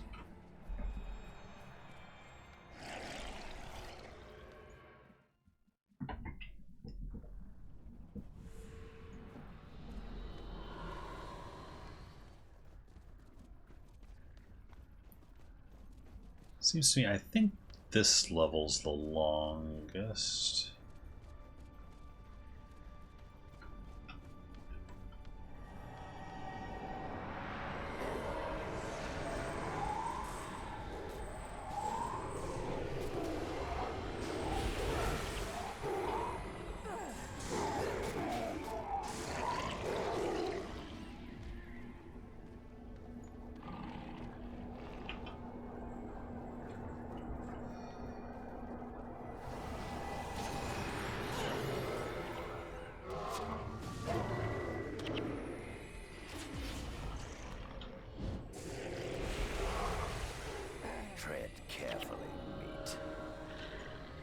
What?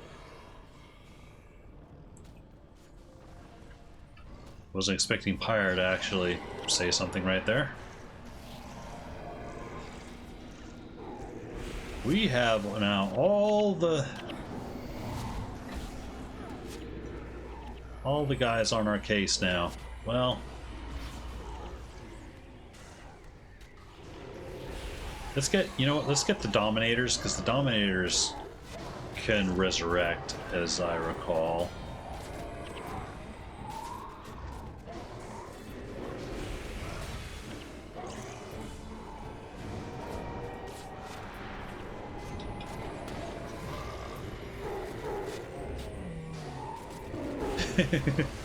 I love this. We just charge in, aggro everything, and it's actually not that big of a deal.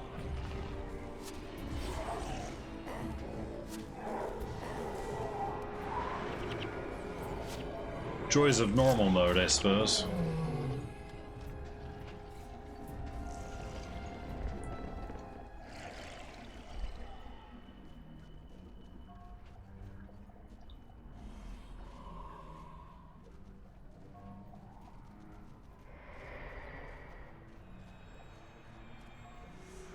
Alright, that's 2.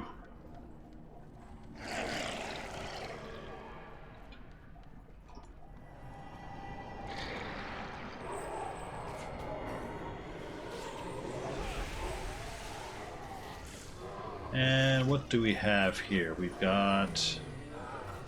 oh, we've got a Prophet.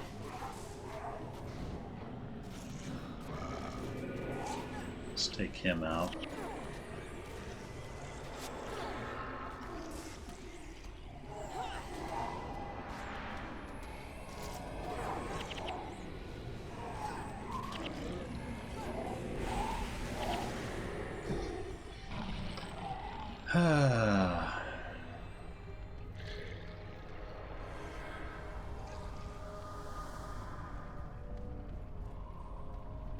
Now, in the regular dungeon, there's a lot of traps around here. I don't know if they're active in the mission map. It doesn't appear so.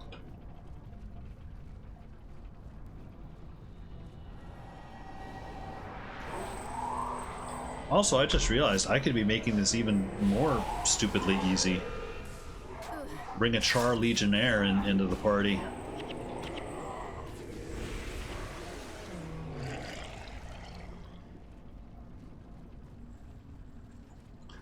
Okay, this group has, what, 3 Dominators? That's a lot of potential rezzing. But you know what? I'm interested in the potential of it. The potential trouble we can get into.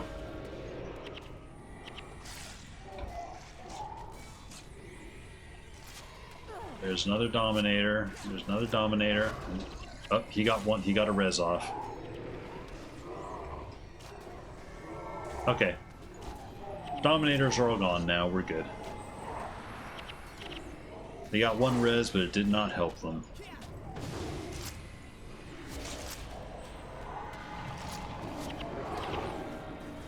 Just delayed the inevitable slightly.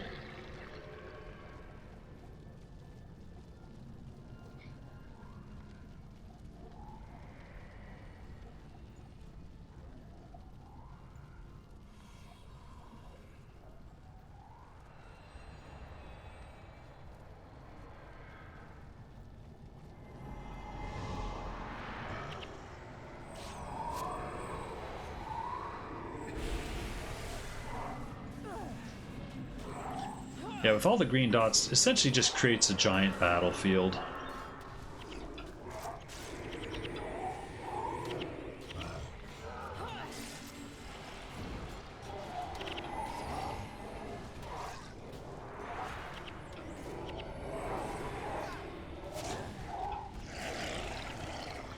Alright, activate.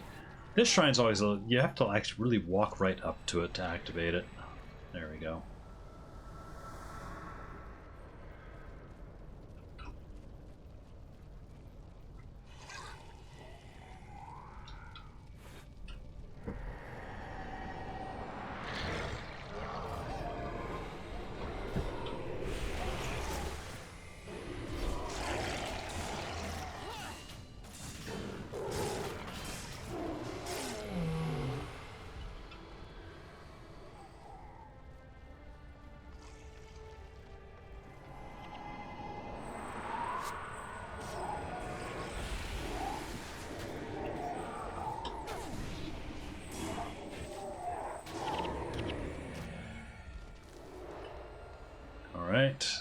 See if we can avoid that Venom Weaver. Probably not.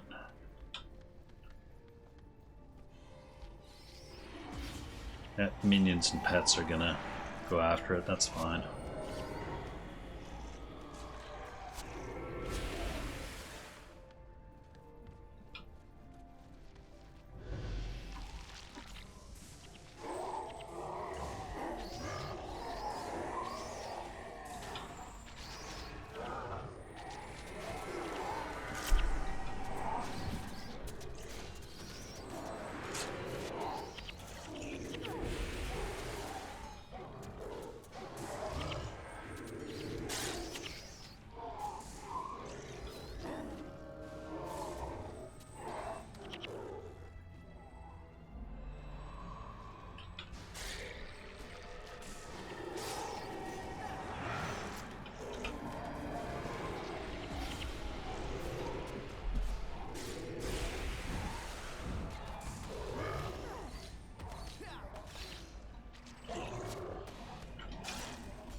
Don't mind me, it's just me and my army of stuff. It's like I do have a lot of green allies in tow. Oh, that's right. This is a thing. Is that we get spiders from each side. I think they're lower level though, so yeah, they're not really a huge threat. There's just a lot of them.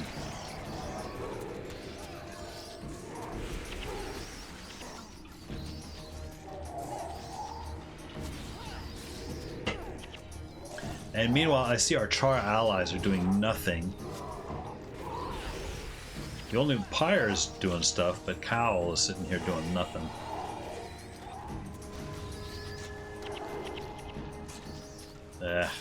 You know what? I don't even need to fight you guys. I can just run. As they snare me.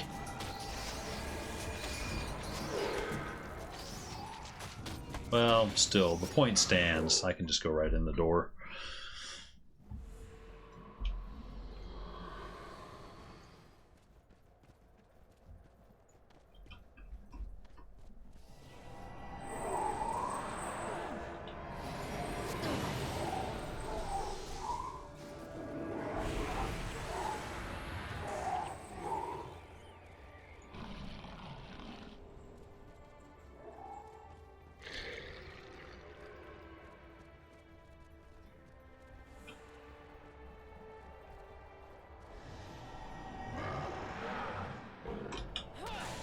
That guy was going to lead us back to the gate where everything was.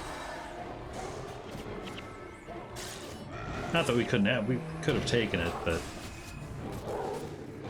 although we don't have our whole minion army up yet.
does amuse me how ostensibly your would-be Char allies are locked in this supposed prison.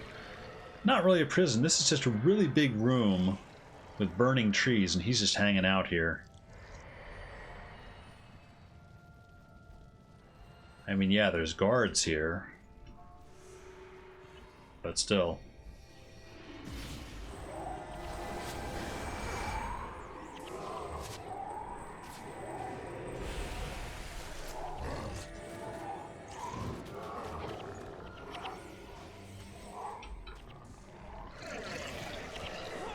Get prison key, open door.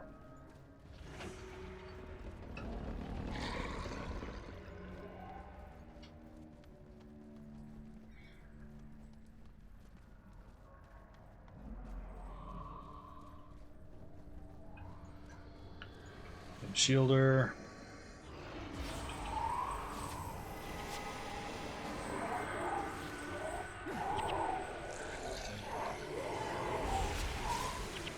You may be useful.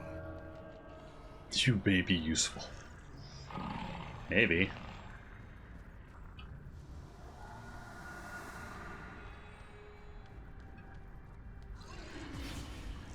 Oh, he's gonna run.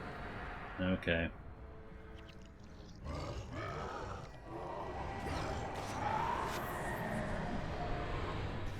He's going to lead us through magma blisters.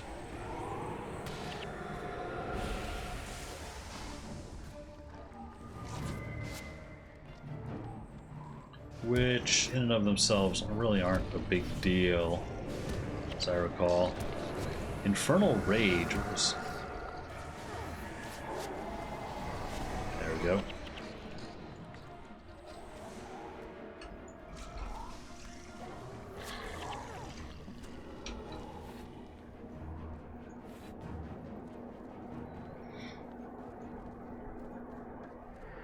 Prison lock.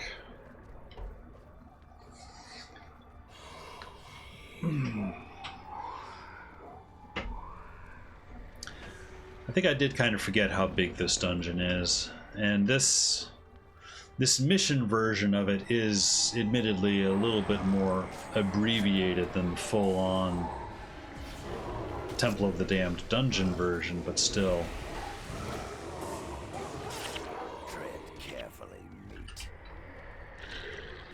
It is 3 floors of stuff.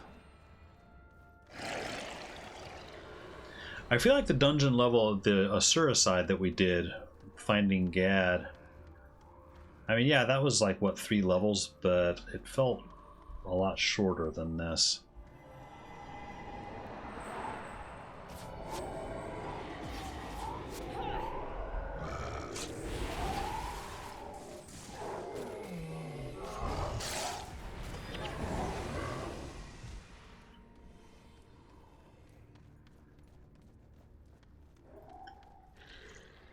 Now, I don't remember if I need to clear these guys out, but I will.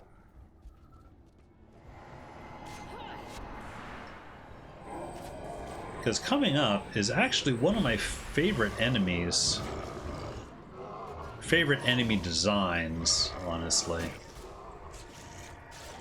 The enemies themselves don't do a whole lot. Well, I mean, they can if you don't leave them be, but these great, you know, big char fire effigies.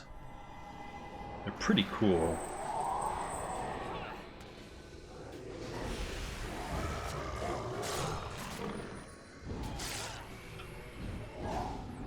All right.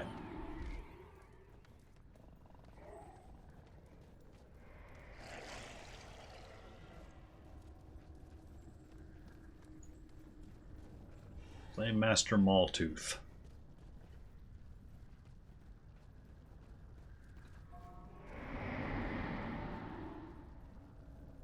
I think actually if I put Pain Inverter on him, he goes down pretty flipping fast.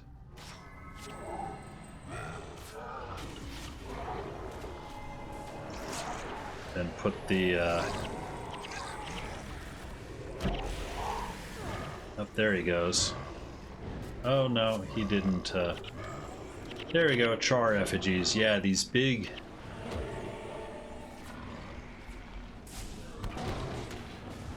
char wicker men. You know what? I'm gonna try and put Pain Inverter back on that guy.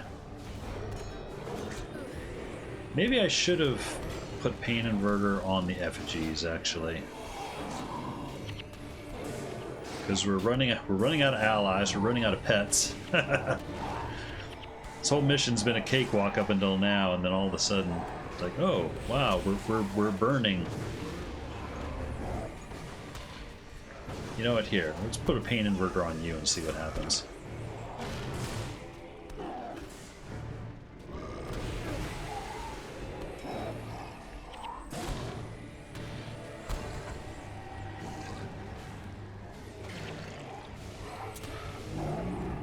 Yeah, maybe if I'm inside ward or ward against elements, that'll help.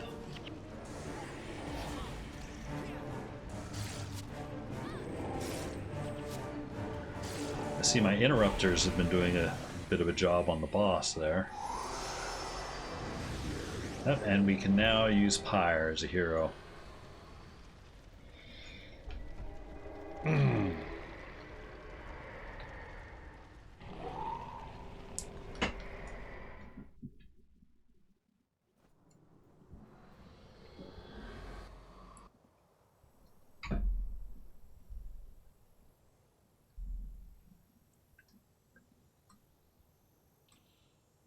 You have freed my warband. And now that we have, you don't need us anymore, right? I made a bargain. I shall keep it. So the Char do have honor. Honor be damned. A poor warrior abandons his best weapons. Gron, what have you brought for us? You missed this one the first time through. You're getting sloppy. You and your pets will pay for this, fear shot. Probably, but not today. Where are the humans? Why should I tell you, traitor? I'll hobble you. I'll stake you out in the sun. Then I'll turn you over to the mouse here. She likes to hurt Char. Just give me half a chance. The meat, the humans, are in the south, in the Saknoth Valley. The Hierophant means to feed them to our new gods. Those are not gods.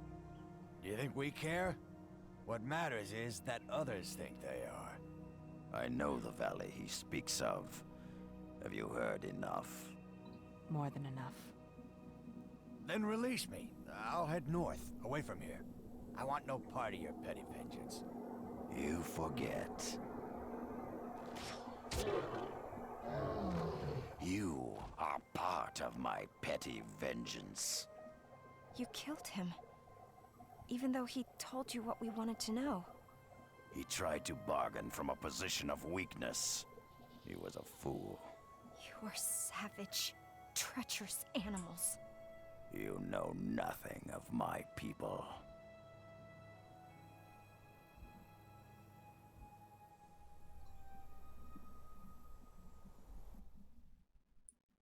Alright, back at Doom lore. So, let's see. I think actually I need to pick up a quest. Bond War, yeah. You know, actually I will pick that up next time. I've actually gone a little bit past my time. I need to close up shop. I'm going to put up my end stream thing and look for someone to raid. Thank you everyone for hanging out. Okay. I'm going to close this down. So I found somebody in the Last Look of for Us a target. area. Who's also apparently doing their very first stream. She is a huge streamer though. She's got like almost 20,000 followers. She's only got like, 20, 25 people watching her at the moment. Awesome. Honestly, I feel like it would almost be a little embarrassing rating her. That was a good little bit of interaction. But everyone else is doing like hardcore modes. Do it! Do it! Just do it! be dreams. All right. Yesterday, you said tomorrow. So just Good enough. do it! Make your dreams come true! Just do it! Okay, fine. We'll go ahead and we'll raid the super giant streamer.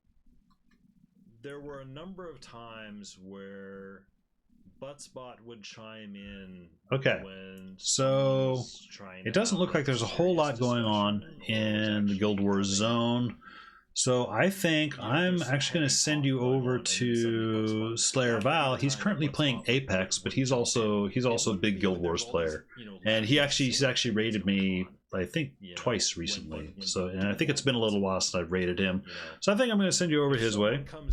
He's a good guy. And I say, hey, how are you doing? It's like, oh, casual, easy vibes, and I am not spelling things correctly. You know, my dad just has cancer, and my mom is doing this. And I should make sure he's not about to leave. Like, my butt has cancer. You know, it just doesn't feel good.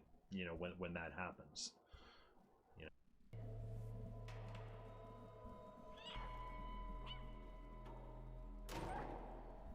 Gotta wait for a commercial. Red alert? Over me? What? Hey, come back here. I'm nice.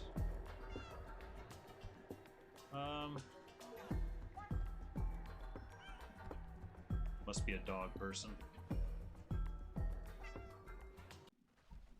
It is not. I can always steal a horse.